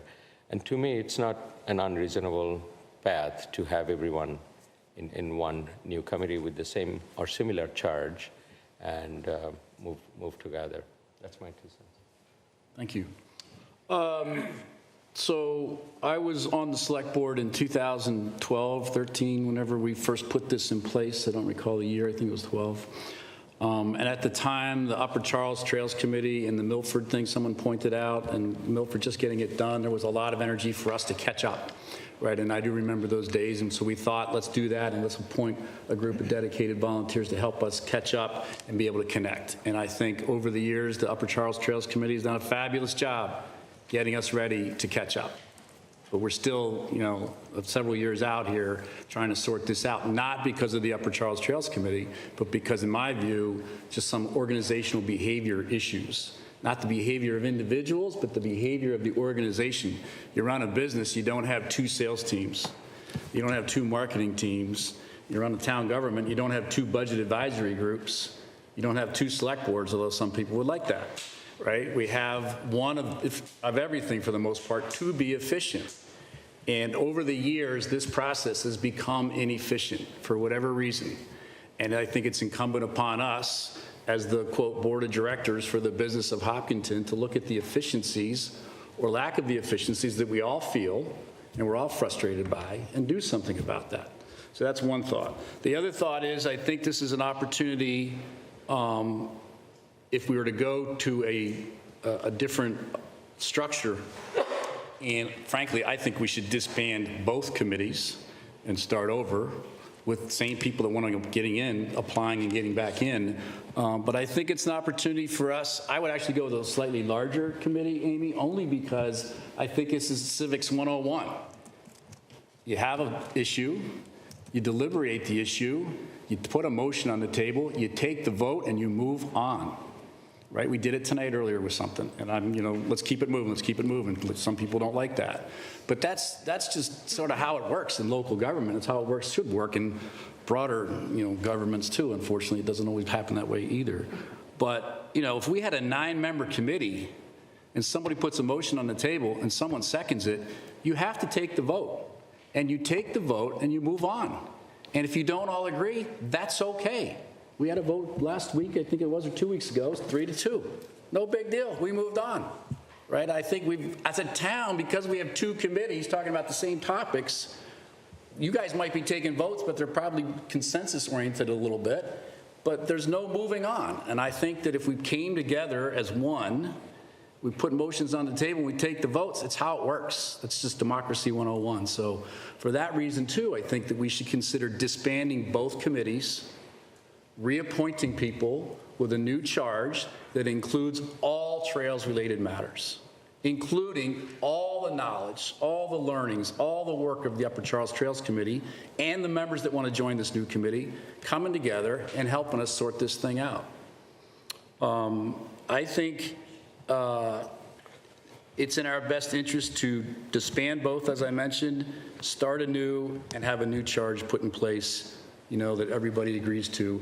The town manager's office and the board will take into account all the information from the various committees about what that charge should be, but I think we can put this together in fairly short order and get going so that we can actually build a trail, right? Upper Charles Trail, and we can actually connect it to our other trails, and we can also coordinate with our towns around us in a new and I think more positive way. So with that, I'll go to the town manager. Elaine, I know you've looked at this thing over the weeks and months, probably years now too. What are your thoughts on what you think we should do moving forward? I think that both committees have done a great job with their various charges over the years. Upper Charles Trail has done a lot of the preliminary work in creating the trail and looking at the overall vision and connecting from one place to another. And the TCMC has grown into a committee that is creating trails and is maintaining trails. And originally, that wasn't necessarily the intent of it, but it's kind of changed into that. So their charges have kind of grown together. And I think also, we have a lot of residents who want to get outside and enjoy the natural resources that are here. And so the more trails we can provide that are connected and that are open and available to everyone, the better. Also, the two committees, the last couple of years, they were competing for the same state grants, which made it difficult. And so maybe hampered the town's ability to get a grant because there were competing entities for resources there. And I think it's time to work for the Upper Charles Trail. It's ready to proceed toward implementation, as was discussed before. So with the work that the Upper Charles Trail Committee has done, it's moving to the next step, which is implementing it, doing what we can. I liked what Ken Parker said about doing the pieces and connecting them together. But it would be great to have one group, I think, doing that, and everyone working together and not at cross purposes would be helpful. Okay. All right, any other board members have anything else they want to share? I was just going to add, so it sounds like we're leaning towards the one committee with two parts. Is that correct? I'm sorry? It sounds like the consensus is to do one committee with two parts, right? To redo, right? One committee with one part. Disband both. Yes. One combined. One committee To with have one combined, but with combined charge, yeah, or goal. two focuses, yeah. Okay, and so the Trails Committee, TCMC, had drafted that sort of charge. Is that what we're looking to vote on tonight? Well, I don't know if we should necessarily vote on the charge tonight, because I think the idea of disbanding both and putting it into one group needs to be kind of massaged a little bit more, perhaps. I think the vote to disband this evening would make sense, frankly, because that sets a very clear path forward. Well, very muddy path forward in some ways, I guess. But then we have to say, okay, Elaine and company, please go work on this charge for this one committee. Then she knows what she's got in front of her. Okay, so we won't be voting on the charge that was similar to this that's in the packet. Okay, but I guess one key thing I wanted to add that I thought was missing from the TCMC's version was that the statement on the accessibility, because so many of our trails are small, and wooded, and they're hard for people to walk on if they have any kind of mobility issue. So I just want to make sure that the element of accessibility is in there for the UCTC part. Definitely be part of the charge. Yeah, and I do agree that the disbanding the both and then starting again with the revitalized committee would be a good idea. Not showing a preference to one. Right, okay. So, we have a motions packet. The motions packet are obviously suggested motions, but maybe we could move away from that a little bit to not get too far ahead of ourselves.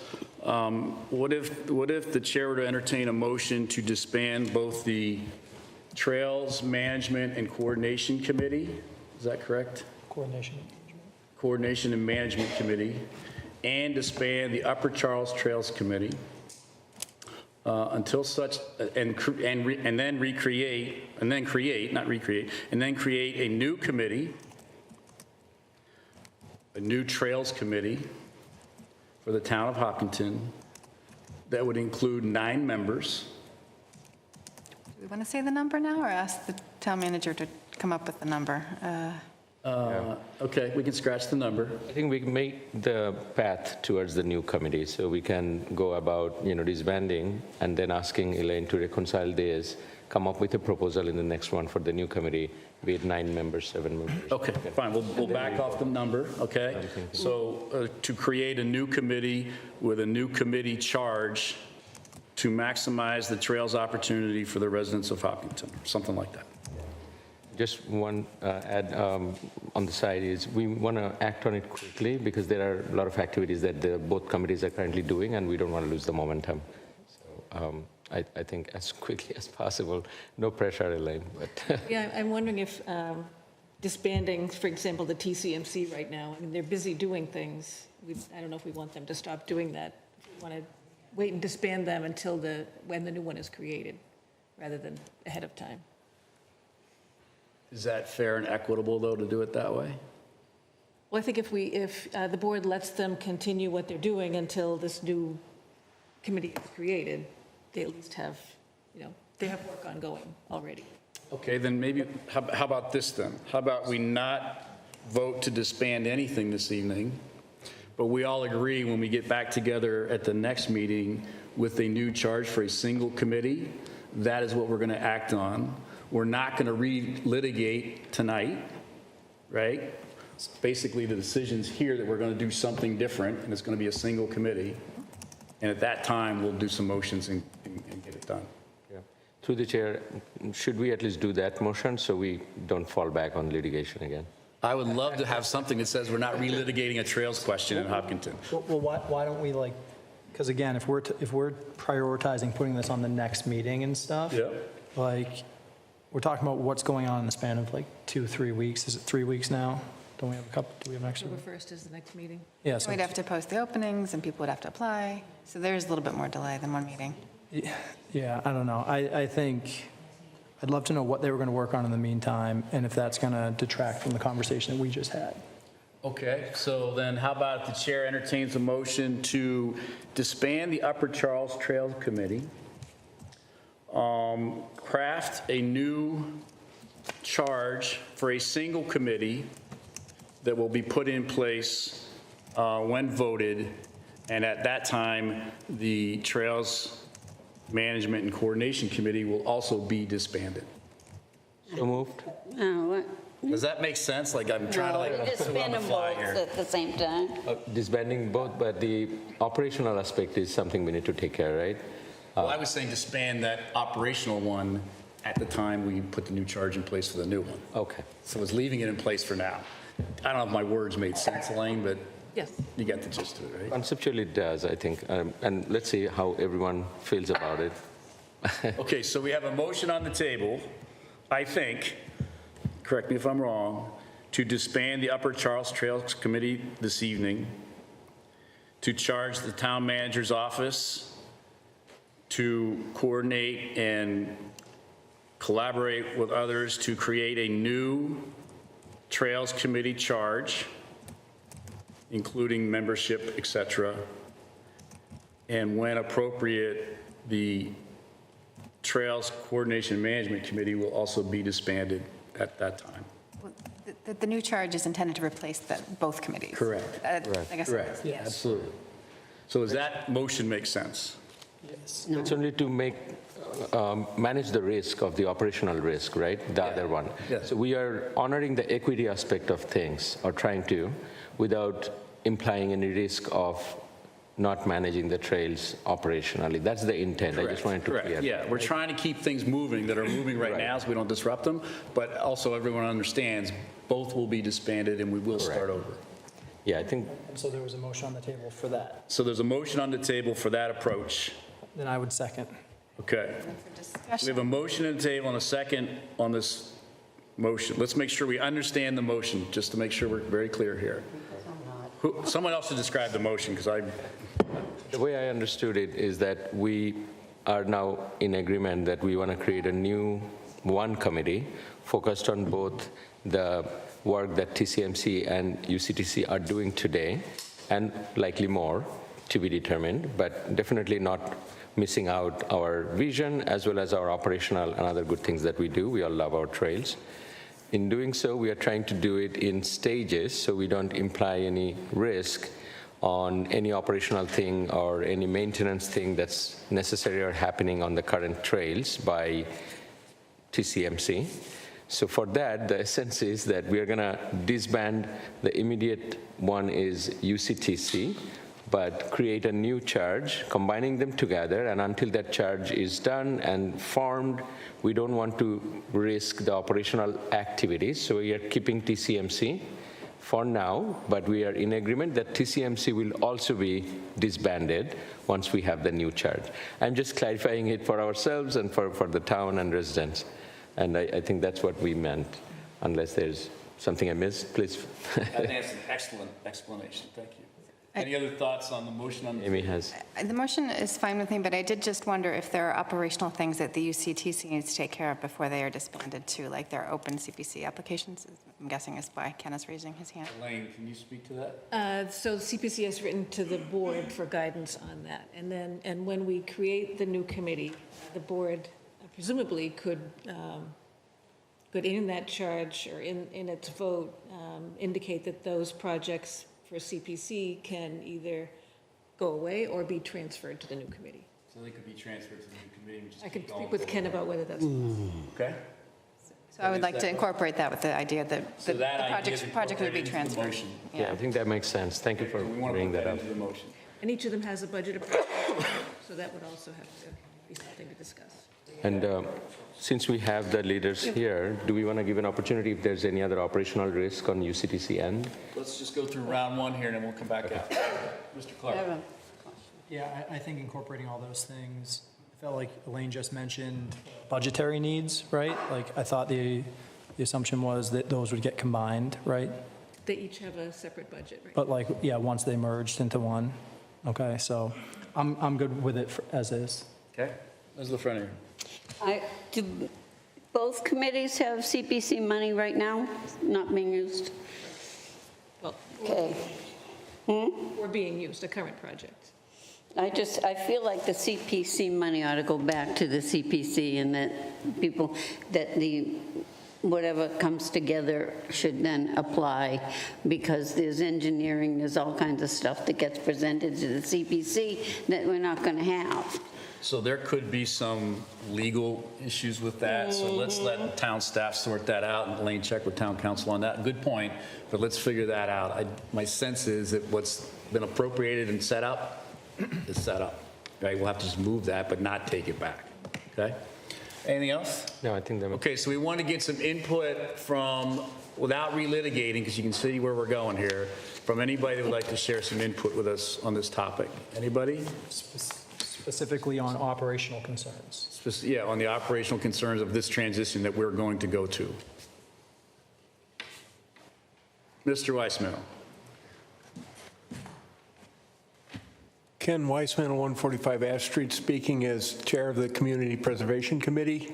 I just want to make it clear that you just kind of brought up, we fund both these committees, and they both have ongoing projects. Some are half done. I mean, town meeting approved these projects. You make sure you have a path forward, because, you know, as chair of the committee, I sign off on every invoice that, and also the chair of the two committees would sign off on it. But, you know, on segment one, with the Upper Charles Trails, that was approved two annual town meetings ago. Nothing has been spent. If we got the engineering done, we'd probably get the construction paid for by the state, because the state's got a lot of money for that right at this time. I mean, I don't want to delay it. I don't want to make things happen 6 months or wait another town meeting for this type of stuff. Segment one is ready to go. As an individual standalone trail, it would be a great trail. We'll definitely make sure that town council weighs in and makes sure that any appropriations are not disrupted, and we figure that out as part of this process. Okay, thank you. Thank you. Anybody else? Okay. I think we're ready for a vote. So we have a motion on the table to disband UCTC, keep TSCMC moving until we get to a point where we have a new charge that will be at our hopefully next meeting, and then we can vote on that. At that time, that committee would be disbanded as well. And we'll have one committee moving forward that will take votes. And when you take votes, you get things done. You don't have to have consensus. We got to get away from that notion of consensus in local government. It just doesn't work. So with that, all those in favor, please say aye. Aye. Any opposed? Okay, it's unanimous and so carries. Thank you all, and thank you all for coming tonight and listening and working with us on that and providing your input. I know it's a tough issue. My sense is, now that we voted, my sense is as we put this new charge together and we open it up to the number of people, whatever that number is, that everybody that's passionate about this process is certainly welcome to apply, and I'll bet you a lot of folks will get what they're looking for, which is back in that process and keeping things moving ahead.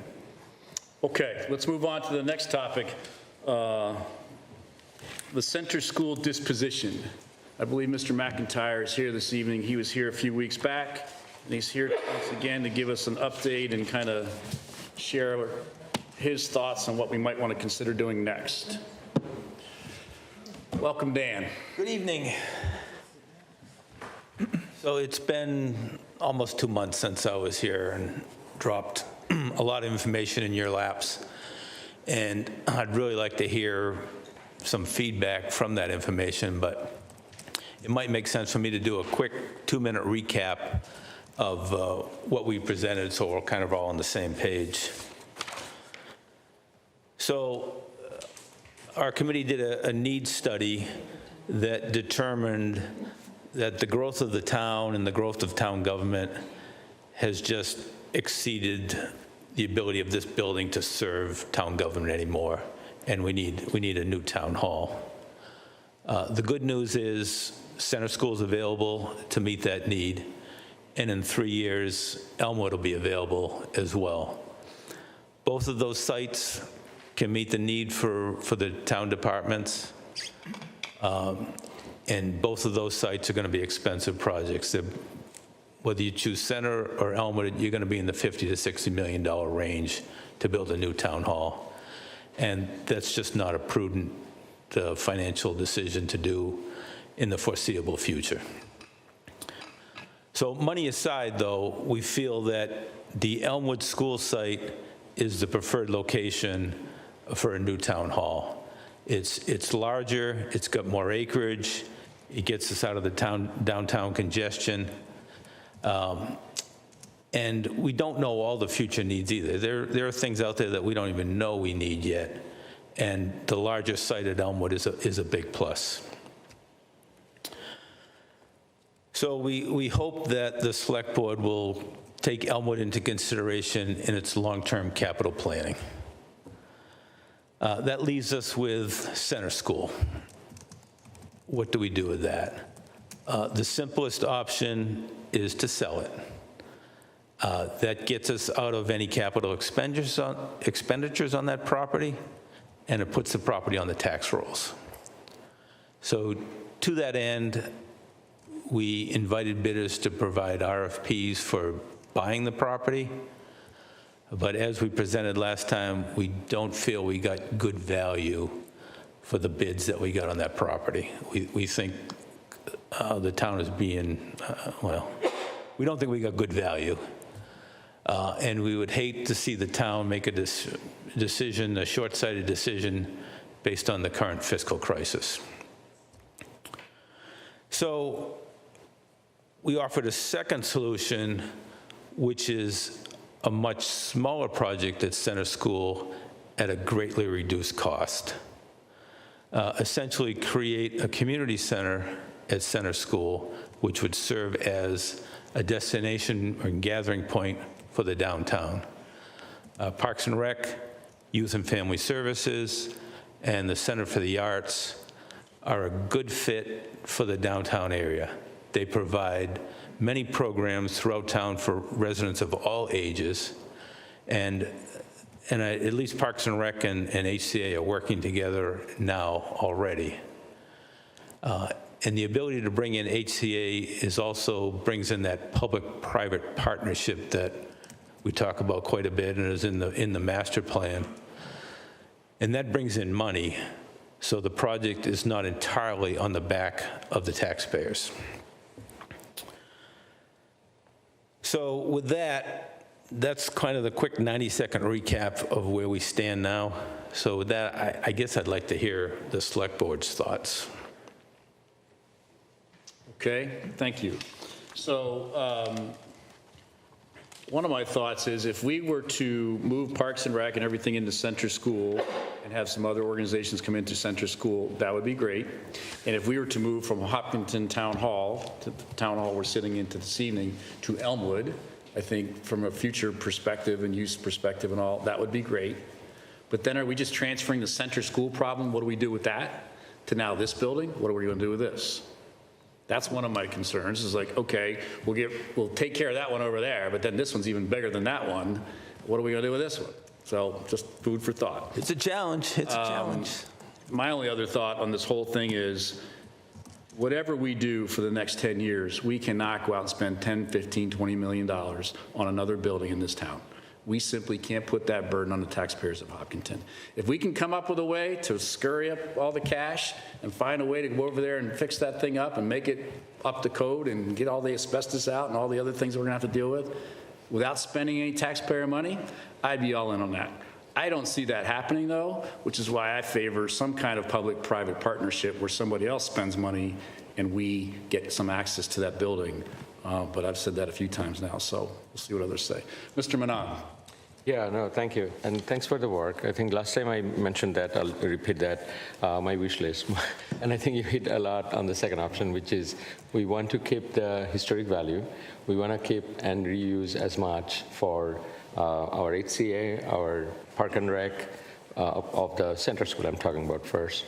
And we don't want to spend any money, and we want to, optimize the value, possibly see some return. And in doing so, building that public-private partnership where we can have someone make business out of it, which is part of our capitalist, world, which is a good thing, and then also pay for public service and make that, almost zero cost to us. That would be my desired state.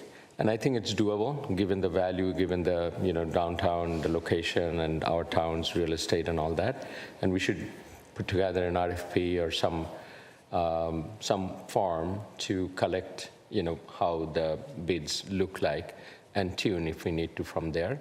And for the second one, Elmwood, I think we should also focus on doing that. Again, the principles I would put out is how we can optimize the location by using our needs, or by meeting our needs for town staff and town hall, or if there are other areas, school, we should consider all of those. And the second principle is with minimal investment, ideally nothing. Reuse it. I think it didn't qualify to continue as a school, but as an administrative office, it may be just fine. So just repurposing it with some, new furniture. I'm oversimplifying, but you understand what the kind of philosophical approach I have. So it's more than just furniture, though. Sure, yeah, I'm oversimplifying. But that would be my kind of wish list and principles I would go by. And seems like for the first one, it's kind of in the thoughts, and I would appreciate my peers' thoughts. And for the second one, I think that's something we should also get in motion now that we have Elmwood alternative already, in the works as well. Those are my thoughts. Mrs. Ritterbush. Yeah, I appreciate the presentation you gave us in June. I thought it was really helpful, and we've had the time now to think about it. But so I really do like the idea of the Community Arts Center public-private partnership with Parks and Rec downtown. I think that would kind of bring life and revitalization to the area. And I feel like if we sell it, it's in a residential district, it's going to be sold for housing. And that's what I hear all the time from people, that we've got plenty of housing, we need these other things downtown. So I do think that the Community Arts Center would be an excellent opportunity. And then, and I don't know that it costs us too much to keep holding the building a little bit longer. Also, being in the historic district, it would be eligible for historic preservation funds from CPC as well as state grants. And there are lots of grants for arts too, especially once we establish the cultural district. There'll be more cultural district grants. So I'm hoping that this could be done without too much expense. And then, we'll see what happens with Elmwood when we get there. That's a few years off, but maybe we could move down all there. Okay. Mary Jo. We've been a long time doing this on Center School, and my first inclination of what to do with Center School was to move keep the financial parts of the town running here in this building. And this building is getting pretty small. And all of the departments like planning that needs to spread out and have plans, assessors maps, so that people could actually come in and see those things, the record cards and all of that. And I think that it's close enough where we could divide between the financial departments, and then the other departments could be over there. We also talked about affordable housing, apartment parts of it, and partnership, and we could do something with the land behind the center school for housing and et cetera. And I still think that those are very good ideas to do with that property. Mr. Clark. I think I agree mostly with, a lot of Amy's comments around community center, getting the HCA involved, funding for grants and things that could potentially pay for this. And I'm very good with holding off on doing any of that. I'd love to know kind of what our costs to kind of upkeep center school are right now, like how much that costs, like what the concerns are if we extend this another couple of years specifically. I don't remember if that was in the discussion a couple months ago, but I'm certainly in no rush to spend any more money on new buildings and capital projects, or just sell it for, a short-term, gain that's probably not going to make a dent in our budget issues, right? So I'd hold off and see what we can do as we get closer to the Elmwood project and what we need to do with that site as well. Did you get the answer you're looking for, Dan? I think I did. What's that? It sounds like we're kind of all on the same page. No one wants to spend any money. Nobody wants their taxes to go up. I get that. I don't want my taxes to go up either. The center school property is a good property for kind of that community center type of project. I'm sorry, keep going. Did I feel a dagger on my back? I'm not sure. Keep going, Dan, sorry. All right. I thought he was seeing what I was telling him to do here. Go ahead. We did meet with Ken's group about the ability to get funds from CPC for this project. And Ken can speak for himself, but there's money available for historic preservation of that building, which would help offset the cost of the project. And as Mary Jo and others mentioned, the property is large enough that we can do two things on that site. We can do a community center, and we can sell some for housing. My concern is I wouldn't want to rush into selling for housing right now, because it could bog down the whole thing, because we've got rezoning that's involved in housing, town meeting votes, and that like I say, that could just bog down the whole process. So I'd like to try to continue working the community arts center angle of this, see how we can find money to do this at no or minimal cost. I don't think we can do it for no cost. But between the public-private partnerships, CPC, Amy mentioned there's grants out there. Grants tend to be relatively small and very competitive, so we don't really count on grants too much. But I think if we work on that angle first, because there's no rush to do this, and then see how that falls out, and then we can look at housing in the back. I'm afraid if we do it the opposite way, like I say, it's just going to bog things down. Mr. Weissman, as the chair of CPC and not as a resident, please. Absolutely. We don't have residents just walk in and start chatting with us, so that's why I'm clarifying. Go ahead. Yes, and I was also the vice chair of the Center School Reuse Committee. And as a member of that committee, we studied whether you could sell it and make any money off of it. In other schools around here, none of them made any significant amount of money for selling a building, such as the one in Holliston. And all those required a zoning change that would have high-density housing on the school area, which I'm not sure would pass at a town meeting. CPC is very interested in preserving the old building, to the tune of, we talked about it with Dan, was there, maybe $5 to $6 million of it we could maybe swing it. I mean, that's halfway, that's maybe 60% there. Mm-hmm. You know, we could certainly fund the engineering or the architectural work to get the next step going. I our committee seem to be pretty, particularly if you get Parks and Rec and these other committees in there. The land is so valuable to the town. I'll throw Plan C in front of you. Plan C is, if you're going to tear it all down, CPC will make it a nice open space and it'll be a large part of our town common. That's a Plan C. That's not selling the land off and creating more housing, whatever. But, that's a Plan C. So if CPC can come up with that kind of money and the town can get letters of credit and like legit money to bank on that we can say is going to be there, then maybe it's a path to pursue. But, it can't be on a will and a prayer and, oh yeah, I know this guy and he says he's going to throw in $100,000. I know this guy's going to throw in $500,000 and we're going to pull together another $10 million. The town would need something concrete like letters of credit or something along those lines, or some kind of insurance bond that somebody's going to raise the money they need to raise, et cetera, to make it like a legit financial model to pursue.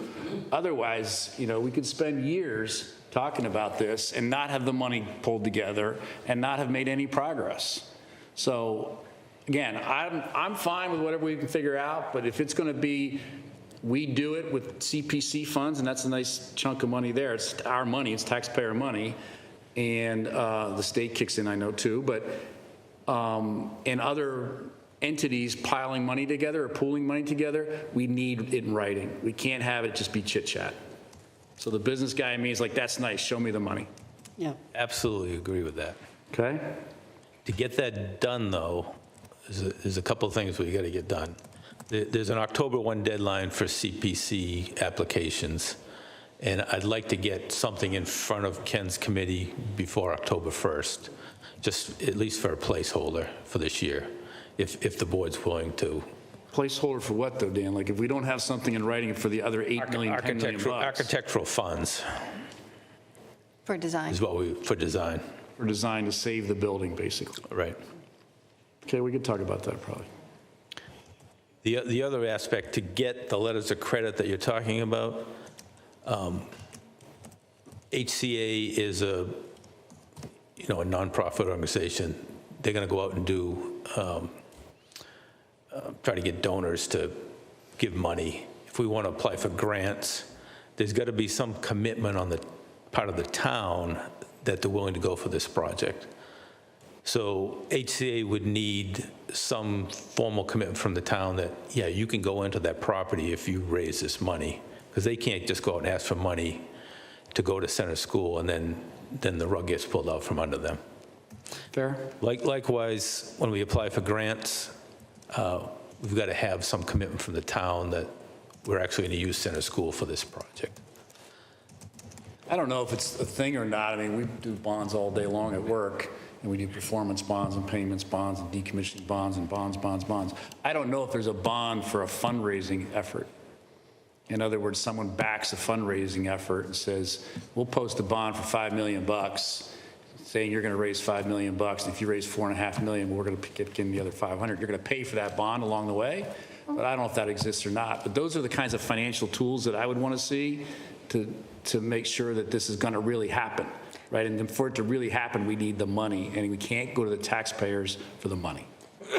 Chair, we do have a similar situation with Bay Path. They have the lease, but they're still fundraising the money to build that facility at Fruit Street. So I feel like there is a financial way to do it. That we could have town staff look at. We must have done something for the International Marathon Center as well. Right. Well, that's a different deal. So there we just said, here's the land. Yeah.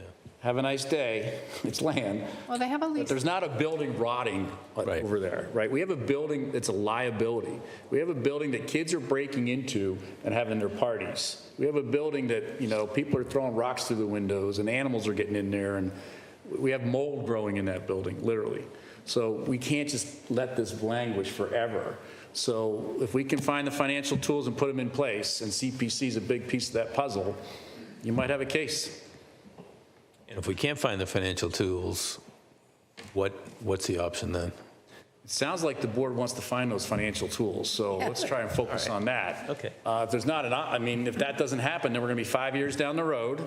There's going to be more mold in there, and we're going to be back to kind of where we are today. So we can't fail. We're either going to do that and make it work, or we go get a developer. Yeah. No, through the chair, I like the idea, and CPC, if we can find the money, and certainly HCA, fundraising, all these are great ideas. I also am kind of be strong on, resolving it as quickly as possible.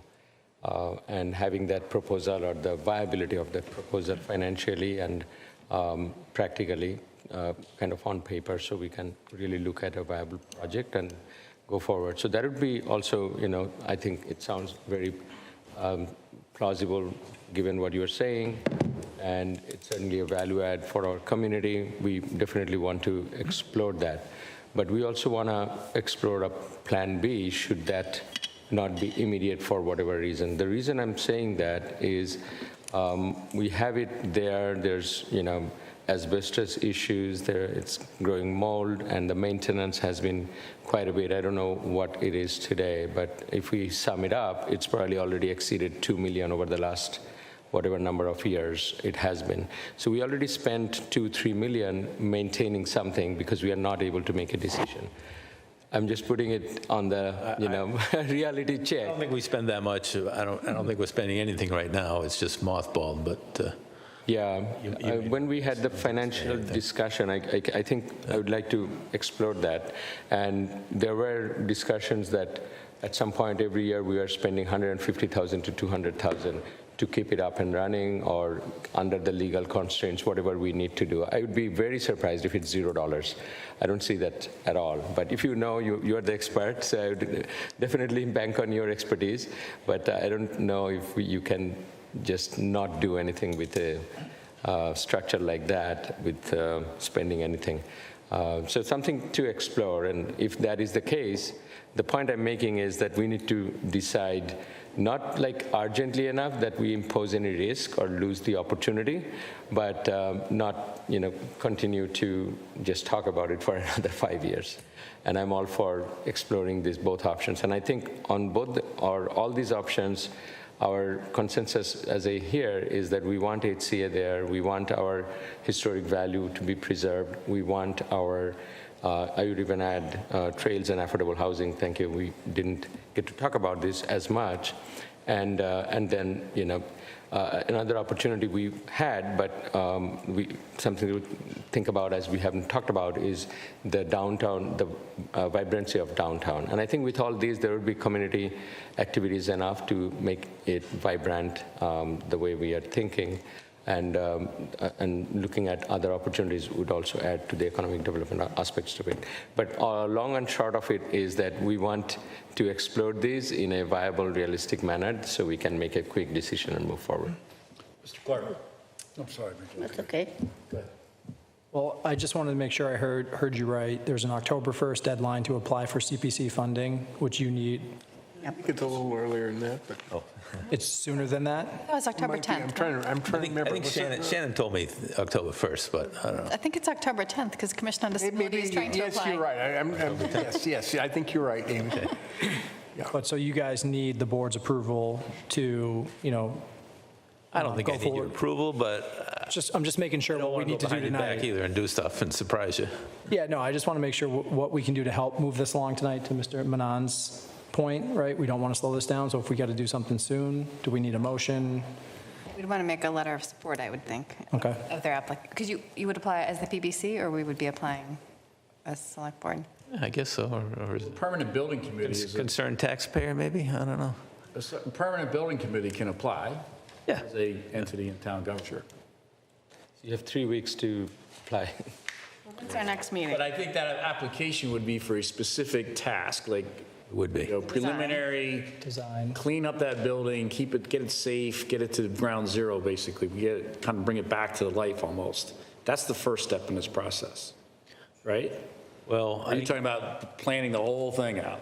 Well, we want to get architectural services so we can figure out what we can do there, what it's really going to cost, and as part of that, what we It's can more a do. feasibility study than anything else. It's maybe more detailed than a feasibility study. A detailed feasibility study. Right. Okay. But we also want to look at, we know this may take a long time to raise funds. We also want to look at what we might have to do to that building in the short term to keep the mold from overtaking the entire building. But if you say something like design, keep it broad, feasibility is part of design inherently. Yeah. So I'd keep it broad. We have a meeting October Yeah. 1st, so we could review it at October 1st? Yeah, we cannot figure this all out tonight, but I think you got a message from the board, but I want Mary Jo, she's was No, going to say I was something. just going to say, I'm always surprised when I talk to people and having worked even at the marathon, how much at least the facade of that building means to people coming back to town. People who went to school here, people who, and they all say, oh, I'm so glad. And then they say, the other thing is that they're so glad that we maintain the character of the common and the common areas. And that includes the homes and the houses and Center School and the church and the town hall. And that's one of the things that makes Hopkinton a colonial town, one that people want to live in. And Center School means more to people than even I thought in talking to them and talking about it. So I'm glad to see we're talking about preserving it. We heard that same sentiment throughout all of our public outreach as well. And when we went out for the RFP to sell Center School, it was a requirement that the 1928 building be preserved because it means a lot to the people, and it brings the whole common together. Okay. But to your point, we haven't been talking about this for all these years. We've been doing a lot of work. We've been putting a lot of hours into this. Thank you. And we're at the point where if we want to really move forward, we need some sort of commitment from your board that this is the right direction to go to. So we're not wasting too much time trying to fundraise and get money to have the rug pulled out from us later. If we can't do it, Plan B of putting together an RFP and going out to get pricing on selling it, that's an easy task. We've already done that once. We could pull that together, very quickly. And through the chair, on that note, I fully appreciate your work. It is nothing to undermine you or the committee's work. I know there's a lot of hard work goes on, and you've been to us many times with various analysis and great proposals, so I fully appreciate that. And it is also true, it's been almost 7-8 years, right? So that's what I was pointing at. Okay, so you have some direction. I think you have some guidance, letters of credit, performance bonds, something, so the taxpayers are not on the hook. Okay, CPC, and let's see if that can play out. Great, thanks. Thank you. Item number 12 is the budget discussion, and item number 11 is the Water and Sewer Advisory Board. Let's flip those if we could, please. We have our CFO here. She's been patient here. We've run over a little bit, so let's give her a chance to come up and join us for a few minutes, and we can get her out of here. And then we'll talk about the Water and Sewer Advisory Board shortly thereafter. We don't have a lot of time for the budget discussion because we're not discussing the budget. We're just wanting to share our ideas about what we're looking for information as we think about the town budget. Is that a correct introduction? Yep. Okay, anything you to add to that? Yeah, I think this is intended to be a very brief discussion about what kinds of information you might want at your next meeting when we talk about the budget message. Going forward, when we have visitors and I'm blind to it and not thinking about it because we used to do it in the past, please remind me someone's in the room. Let's get them in and out of here so they don't have to wait through some of the other stuff. Right? That's not on you, that's on me. But if you don't be shy or anyone else. Let's get people in and out of the room so they don't kill them. Thank you for being patient. You're like me, I cannot sit still. It's the only meeting I ever sit down and I'm up there walking around just like you. So please, Kyla, say hello and your thoughts. Hi, I think the first thing we need to decide tonight is special town meeting. So I know Elaine introduced 2 different dates a couple weeks ago. We need to have a decision whether we're going to have a special town meeting in November, which will allow for financial articles, or if we are going to wait till December, in which case we will not have any financial articles. So a lot of the department heads are waiting for that date, so we know how to move forward. And then, obviously, the financial process for the budget planning is underway. The majority of the departments were sent their budget worksheets for fiscal year '26 yesterday and today. So we are starting the build. Okay. Financial articles in November, no financial articles in December, correct? Correct. We don't have any financials right now because we're going into a massive tax increase over the next several years. So why would we have? We have a number of areas where we have debt on the books that has been sitting there since 2003, 2016, that can be rescinded and taken off of our books and either given back to pay back principal and interest, or to be used for other uses across the departments. So that's an excellent idea there, because that's not increasing taxes or the burden on the taxpayer. But typically, when you open a warrant, then other things might flow as well. So how do we control that? We say no. I like that. Say no. And through the chair, do you think we can rescind it and get refunded so the tax burden goes down? We can pay off our debt with rescinded debt. And how much is that? I've uncovered about 1.5 million. Then that's It's not great. huge. That's a good amount. We're starting. No, but it's a $1.5 help. million is It's a help. $1.5 million. Yeah. It's a good amount. It can, whatever it takes off. Okay, let's one at a time, please. Are you done? I am. Joe? So if we held off, what is that, 6 months till the next town meeting? We would still be able to do that, right? And we'd obviously lose 6 months of interest on that, whatever we pay down, right? That's it? It's not huge. Yeah. Yeah, so if we don't do it in November, we can definitely do it annual town meeting. Because that's the way to avoid other financial articles going in. We do it in December, we push that off to town meeting, and we keep this non-financial in December. I guess, I'm sorry, anybody else? Yeah, I guess I was just going to, another point I was going to bring up was that, would that put us in a better budget planning position if we had done the rescinded debt thing in November? And then as we're planning our next year's budget that we'll bring in May, we'll already know that that's been done? It just seems like that would be easier for planning, but. It really doesn't matter. Doesn't matter. Yeah, as long as we know the projects and the amount that's going to be rescinded, either one works. Okay. And are we anticipating any expenses that might be better to do sooner rather than later, like for the PFAS remediation? Or at the moment, I guess we're not knowing of anything. Okay. Ms. LaFreniere. I just want to stress, and I want this board to stress constantly as we go along, that we're going to have, everybody's got to tighten their belts.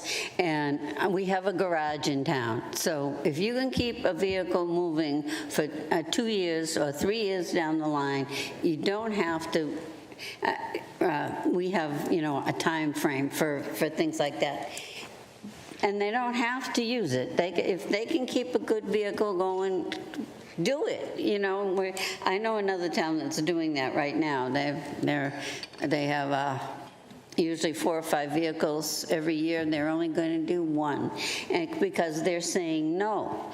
And we have never really said no. I mean, people have always continued, we say it, and then they continue to come up with things. And I think capital improvements, there's got to be stressed that we won't be having any big capital improvements till the debt comes down. Yeah, we've started meeting. We'd had a meeting last night. That was going to be my point, is I guess that I'm a little surprised that we're all still worried about financial articles coming at us that we don't really want to spend money on right now. Like, are we not communicating effectively that taxes are going from $12,500 to $18,500 already? And that has nothing to do with anything else we add on. A new pickup truck's going to add to that. Right? A new chair is going to add to that. A lawnmower. A lawnmower is going to add to that. The $18,500 for the average household in 5 years' time is real today. And I guess I'm worried it's not getting out there if we're all worried about people throwing financial articles into the mix. Yeah. It's just that it's happened every year, that no matter what we say, and no matter what kind of, let's see, financial timeline, or financial stress, so much or percentage, all of that, it never, there's always people that don't adhere to it and come forward and want more and ask for more, and they seem to believe that no matter what we say, they can get it because we found a way for them to get it. But, we've reached the pretty end of that road, and people got to start getting real about our finances. Do we need the town clerk here to have a decision on a town meeting date? He is on Zoom.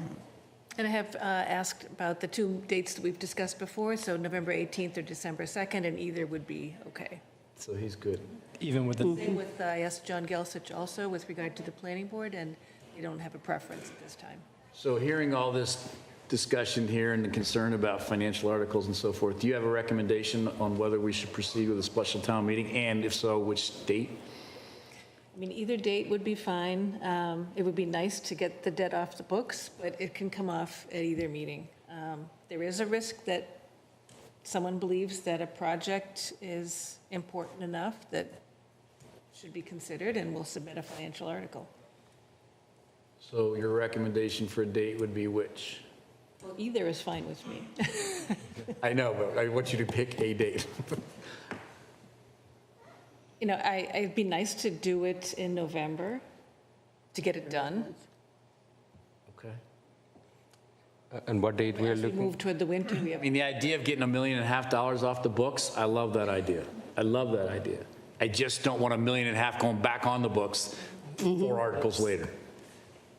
Right? as we move into colder weather, there's more chance of, Snow date, yeah. So the way this works, as I understand it, anybody can submit an article to town meeting if they do the proper things and go through the various committees and stuff. That means department heads, right, because that's in the charter. That means residents. That means boards and committees, other boards and committees. So it can be somewhat of a free-for-all. But if the message is strong enough that the answer is no, at least from this board, hopefully that will limit that. And there's a higher bar for a special town meeting for the citizens petitions. I can't remember, 100. Is there? 200. Okay, so it's a little higher, okay. Well, that probably wouldn't be an 100. issue. Yeah. I was thinking, is there someone's, Connor, go ahead. Sorry, Connor Deegan, Town Clerk. I just wanted to clarify, it's 100 for a citizen's petition for town meeting, so it is a high bar, but, I mean, it's been achieved before. It can happen. Okay. All right. So we're still on question 1 with our CFO, which is when can we do a town meeting? Are we ready to take a vote on that this evening? Can we even take a vote on that this evening without having had that specifically spelled out in our agenda? We would open it next time, right? town manager report, I was going to talk about the dates again. Okay. So it is, So we can advance that to now? Yeah, that's fine. Go ahead. To the chair, one thing I wanted to also remind, I know we are going to start the budget advisory soon. I think this is a good time if you, I know you've been working on it and we talked about it, Elaine included, and the other stakeholders. If you can refresh us with the grounded principles for financial decisions and the gates, so we can have it kind of as a Bible for us, given the time we are in. And if we need to refresh anything, we should do that.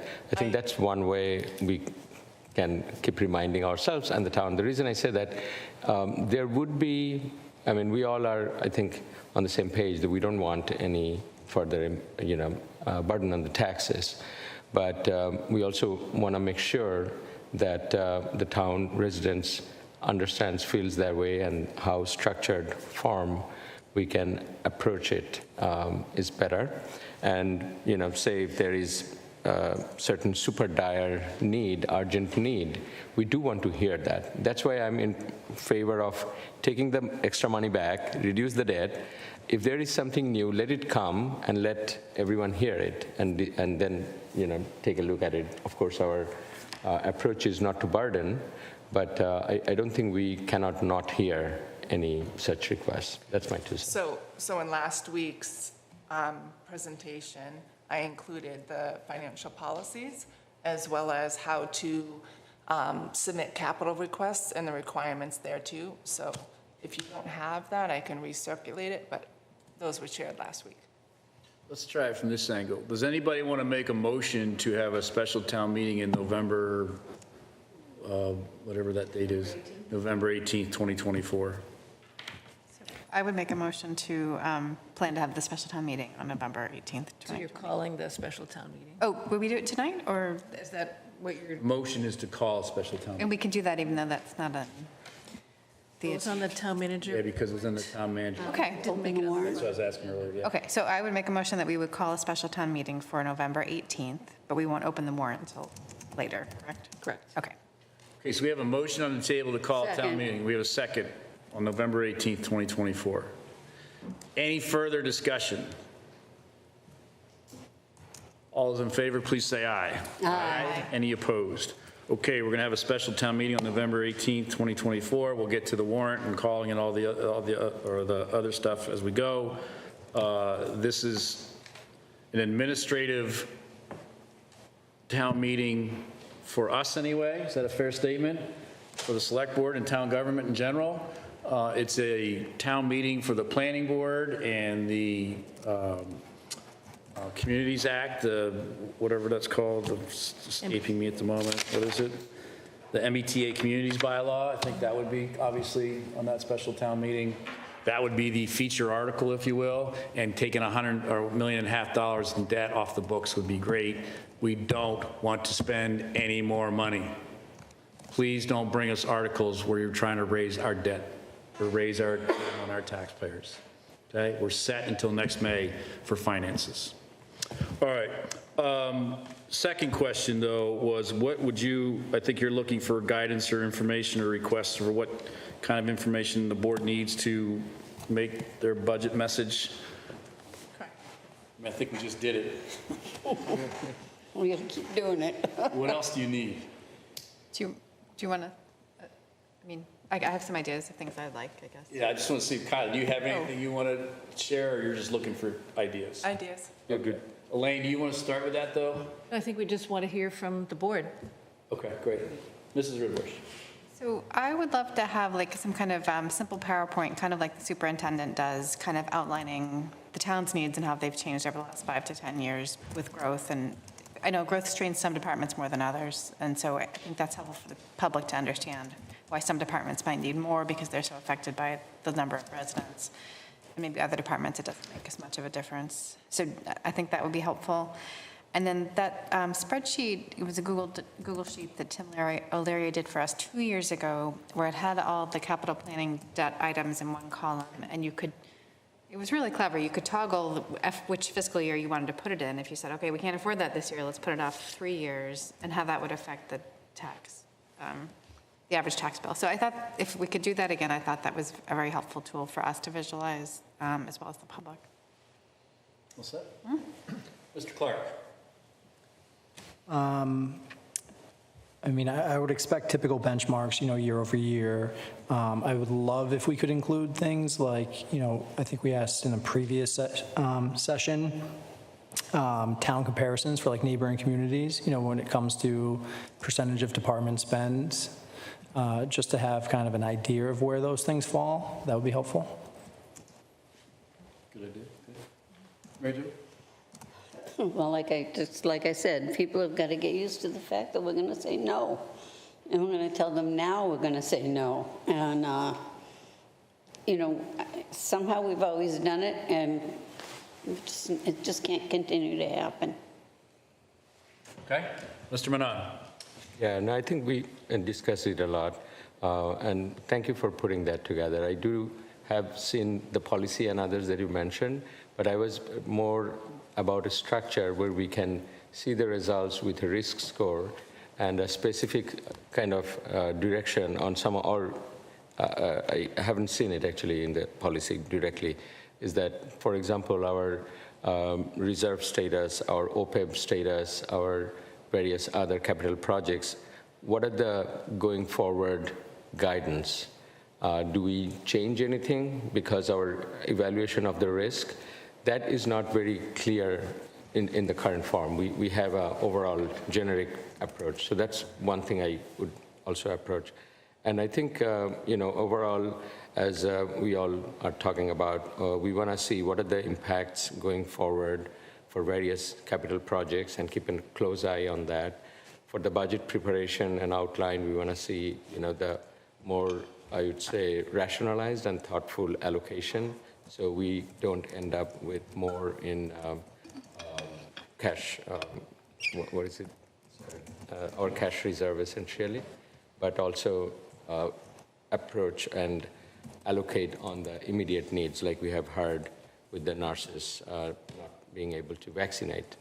And I know everyone's doing their hard work and putting the due diligence on all fronts, but these are some areas I see we can learn and probably tune for doing things better. And we already talked about hiring.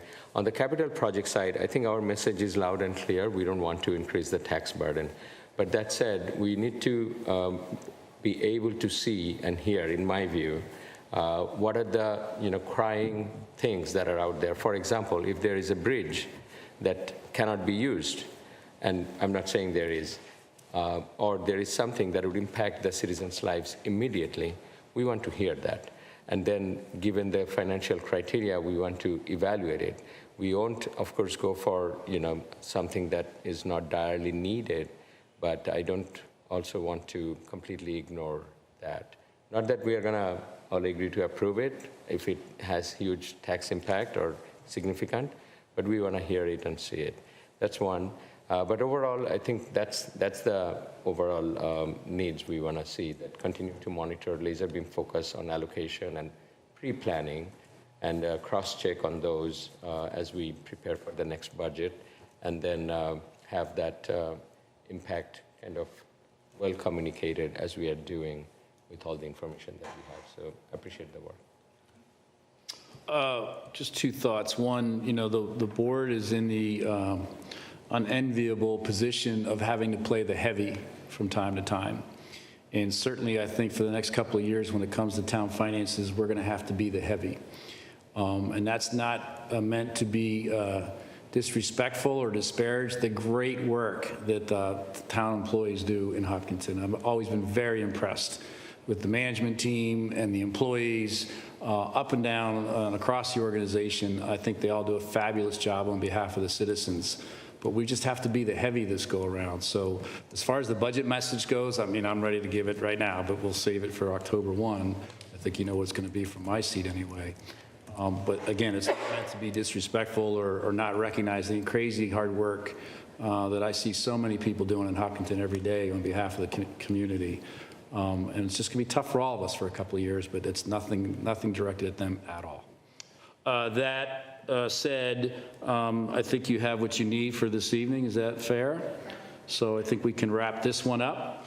Ms. Lazarus. Yeah, just wanted to note that you had mentioned the model that Tim had prepared. That would not be something we could have now. Maybe when we get close to town meeting, there's some evaluation tool for people. Okay. But that was a very complicated model. No, not for October 1. It's not something we can do for several months. Yeah. Okay. All right, so with that, we'll table that discussion for now. Thank you very much. But we will start to get the ball rolling with the town clerk specific to a November 18th special town meeting. Let's go now back to item number 11, the Water and Sewer Advisory Board. And in the interest of time, we have kind of been through this process a few times at the board level now. Mrs. Lazarus, you reached out to the DPW, I believe, since our last meeting and had some communications.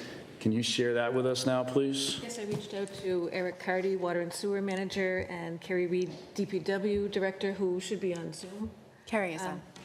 But one of the things that Eric did express was that, he had concerns with a committee that is involved in the operations of the department, given prior experience where there were difficulties and problems created.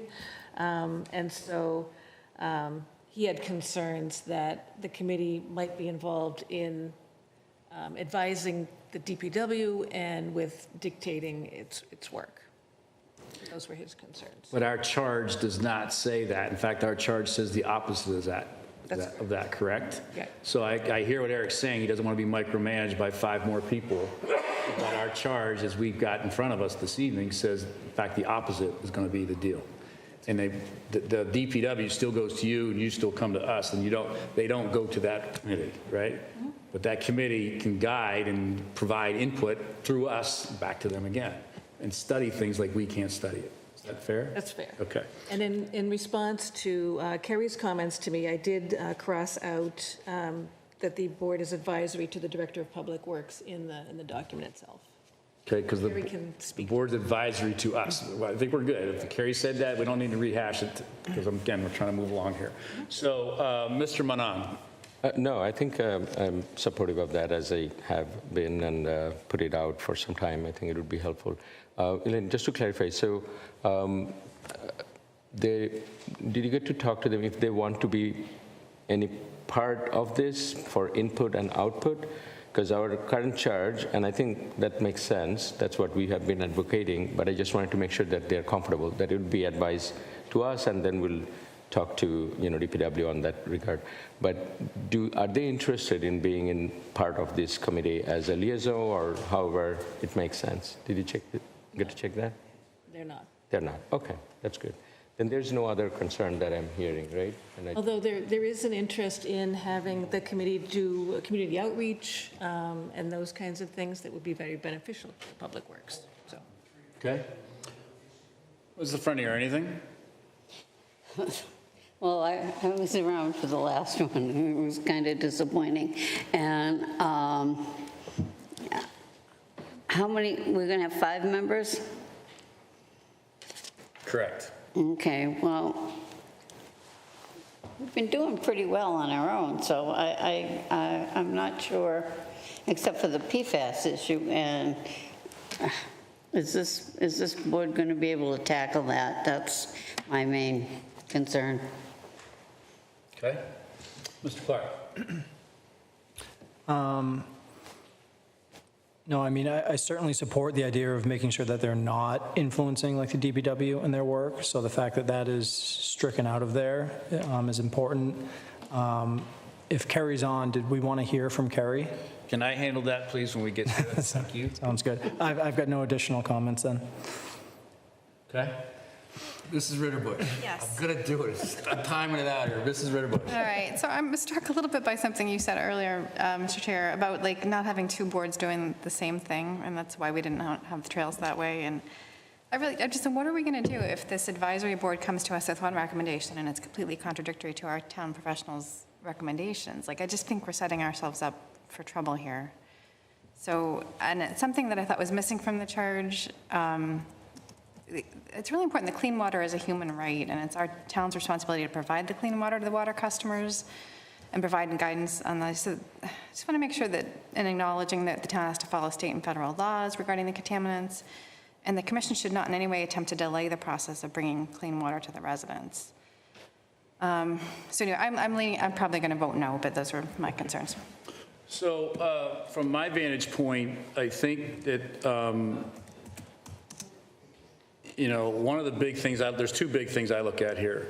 There's 3 things, actually. Water and sewer rates, okay? We did them earlier this year. We spent 15 minutes, boom, off we go, we raised rates. We don't know what we're talking about, let's be honest, okay? 2, $40 million, give or take, for MWRA. Do we have time on this board to debate $40 million of expending on or expenses for a system that Southborough's pushing us to do right now, and make a decision on right now? Do we have the time to do that? Do we have the expertise to do that? I would suggest not. And then the third thing is PFAS, okay? PFAS is here to stay. We've got filters in place. We're doing some other things, but it's not going away. It's on our clothes. It's on that nice jacket. It's on my jeans. It's everywhere, right? PFAS is something else we have to consider, and I think we need dedicated people to study these things and understand them. We don't do that at this level. We just rubber stamp stuff. We have no idea what we're talking about. I'm sure some of us do, but I sure as hell don't, right? So I think we just got to be open to the idea of giving this a go. A lot of towns have this. This is not unique in Massachusetts municipal government at all. In a lot of towns, this is an elected position, right? Which I think would create a little bit more of another dynamic, which I'm not advocating for at all. But I think there's good reasons to do this. But let's hear from Carrie. Carrie, so you've heard where the board's coming from. I'm just trying to keep this meeting moving and get us out of here this evening. Do you have anything you want to share? We know that you're concerned about who you would report to. We're telling you that's not going to change. Is there anything else that's on your mind? I have similar concerns that have already been voiced. I think this advisory board will complicate our work a little bit, and I think it will cause delays, which we're trying to avoid. I appreciate the changes that were made to the original one that was discussed last week. And again, you know, we would really appreciate the support for the public outreach. I think that's the most important thing. What we do and these issues with water, they're technical, they're complicated, they're very important.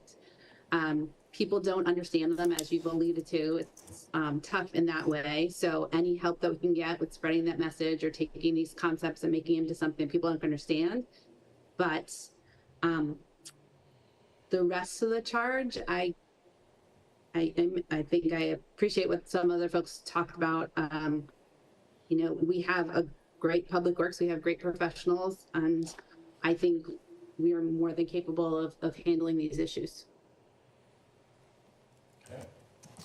All right, so everyone's been heard. We've been through this several times. I think it's time for a vote. Back to what I said earlier, let's put the motion on the table and take a vote and see how it lands. Through the chair, if I go ahead. A couple of thoughts. I think you articulated it well so that there's no misunderstanding. The goal is not to, you know, dictate DPW through the advisory board. The goal is to help us to understand things better and also reduce the burden of research, of some of the, you know, analysis that we might look for, and of understanding some of the issues better. When we are doing a, you know, capital project analysis and kind of comparables, pros versus con for PFAS remediation, short-term versus long-term, I would like to see, and we talked about it, more elaborate research and analysis and understanding, better understanding, which I don't think DPW would want to or have the bandwidth to spend so much time on, and we definitely in the board don't have the expertise to do that. So this is for to kind of advise us, and if at any point that you feel or you know, DPW feels there is complications, it can always come to us, and we can help resolve that, because they're not going to directly dictate anything. They'll talk to us. So if we hear something that's contradictory or different, we'll definitely have DPW and consult together and help resolve it. And it's that's the essence and how we want to act on this with this advisory board. And I think with, you know, having it implemented and in the works for a couple of years, we'll tune it if we need to, but then we'll learn and see the value of it. That's my 2 cents. So let's go and vote. Yes. So the chair will entertain a motion to, where am I? I lost my train. Oh, here it is. The chair will entertain a motion to establish a new water and sewer advisory board and approve the charge as submitted this evening in the agenda packet. So moved. Second. We have a motion on the table and a second. Dare I ask, any further discussion? Okay, hearing none. All those in favor, please say aye. Aye. Aye. Any opposed? Opposed. Okay, so we have a 4-to-1 vote. Is that accurate? Yes. To support the creation of the Water and Sewer Advisory Board. Don't we have a 5 who voted against it? I'm sorry? Who voted against it? Amy was a no. Okay. And that's fine. That's fine. So let's, we'll go ahead and get that rolling and start working on committee members and things of that nature, right? You good now? Yep. Okay. Let's go now to item number 13, the town manager report, briefly, please. Yes, I won't elaborate on Main Street Corridor project. Everything in the memo is the same. It's ripping along. There's no town department position vacancies, and I was going to ask you about the special town meeting dates, so that's all set. I did want to highlight the water notice that went out today with the mandatory lawn watering, so that people know that their automatic sprinklers are supposed to be turned off, and this preserves water for essential daily needs and fire protection. The other thing I just wanted to highlight is the tomorrow night at 5 o'clock is the needs assessment findings for senior services at the senior center. And that's it. I assume that'll be televised? Yes. Yeah. Okay, great. I hope. All set? Yes. Thank you very much. Anybody have any liaison reports they need to share? I have a few. I think I'll try to make it quick. So if anyone else has something, please go ahead, because I have to pull up a document. Mary Jo? I don't have a liaison report, but I just wanted to congratulate people on the Family Fun Day and the fireworks the other night. They were spectacular, and I think everybody had a great time. Excellent, excellent, thank you. Mr. Clark, you said no? I'm good. Mr. Ritterbush? I think it can wait till next time. I'm good. Next time, okay. Yeah, so on the ESBC, I wanted to give a quick brief update. So the project is currently in permitting process with the Planning Board and the Conservation Commission, and public hearings for those meetings will continue on 9/23 and 9/24. So please feel free to join. The project will transition into discussing traffic changes, including proposed traffic light and other important topics. So that will be an interesting discussion and awareness also. The project is wrapping up the estimating cycle for the 60% CDs, and we'll be presenting the construction estimate on 9/27. So that's another important milestone. And the MEPA process with the state is continuing with the drafting of the single environmental impact report that is to be submitted in October 24. So the long and short of it is the project is in full force, moving forward as planned, and great progress thanks to the team and to the board. And then on the library side, I got some nice updates as well. One is that we have been nominated, and let me pull that up. So Congressman McGovern has nominated the Hopkinton Public Library for the National Medal for Museum and Library Services. So last year was the first time that a library from Massachusetts won this award, and we got tremendous support from the congressman, thanks to him, and also HPL sent support letters, town manager Elaine Sepak, Linso, everyone. And I also asked if from the board we can add to that support in any ways to make the case stronger. That would certainly be an excellent work, an excellent recognition. And then I think that's the high-level update. Adult Services Librarian have received $6,000 grant, which is great, always open for new grants and get things moving. There's been American Sign Language class that the hospital staff, library staff took, which is going to be also very helpful for helping and people with hearing difficulties. And the Massachusetts library system also announced language line solution for libraries that is going to help with 240 plus languages, which is going to be very helpful for all the library subscribers. So great update and great progress on the library front, and especially rooting for Congressman's nomination. That's all I have. All set. Item 15 is future board agenda items. I would just put one up there real quick, is the tax credit work hours. Elaine, we need to maybe get that on the agenda so we can talk about that further and try and find a solution, or at least try and figure out how to find a solution to that question. And then I think the others that are on the list that we continue to carry, so we see them, we are chipping away, and I don't have anything else to add. Anybody else? Do we need to call out the new Trails Committee charge as like a separate one? I know we've got the old Upper Charles, We but could just replace it with. So this list is to kind of like, what do we want to get to at some point? There's things, we don't have to have it on this list to put it on the agenda next time. You know what I'm saying? Right. Like, that would be something we would put on the agenda to get it done as soon as possible. Okay? Anything else? Other future agenda item stuff? I think some items can become off, Yeah, we're about ready to take some stuff off, which is good. but I don't have anything to add. Okay? Anything to add? Anything to add? All right, with that, unfortunately an hour late, but not that bad, I guess. The chair will entertain a motion to adjourn. So moved. Second. There's a motion on the table, second. All those in favor, please say aye. Aye. Any opposed? Thank you. Have a good night. Thank you all. Thank you. anything to sign?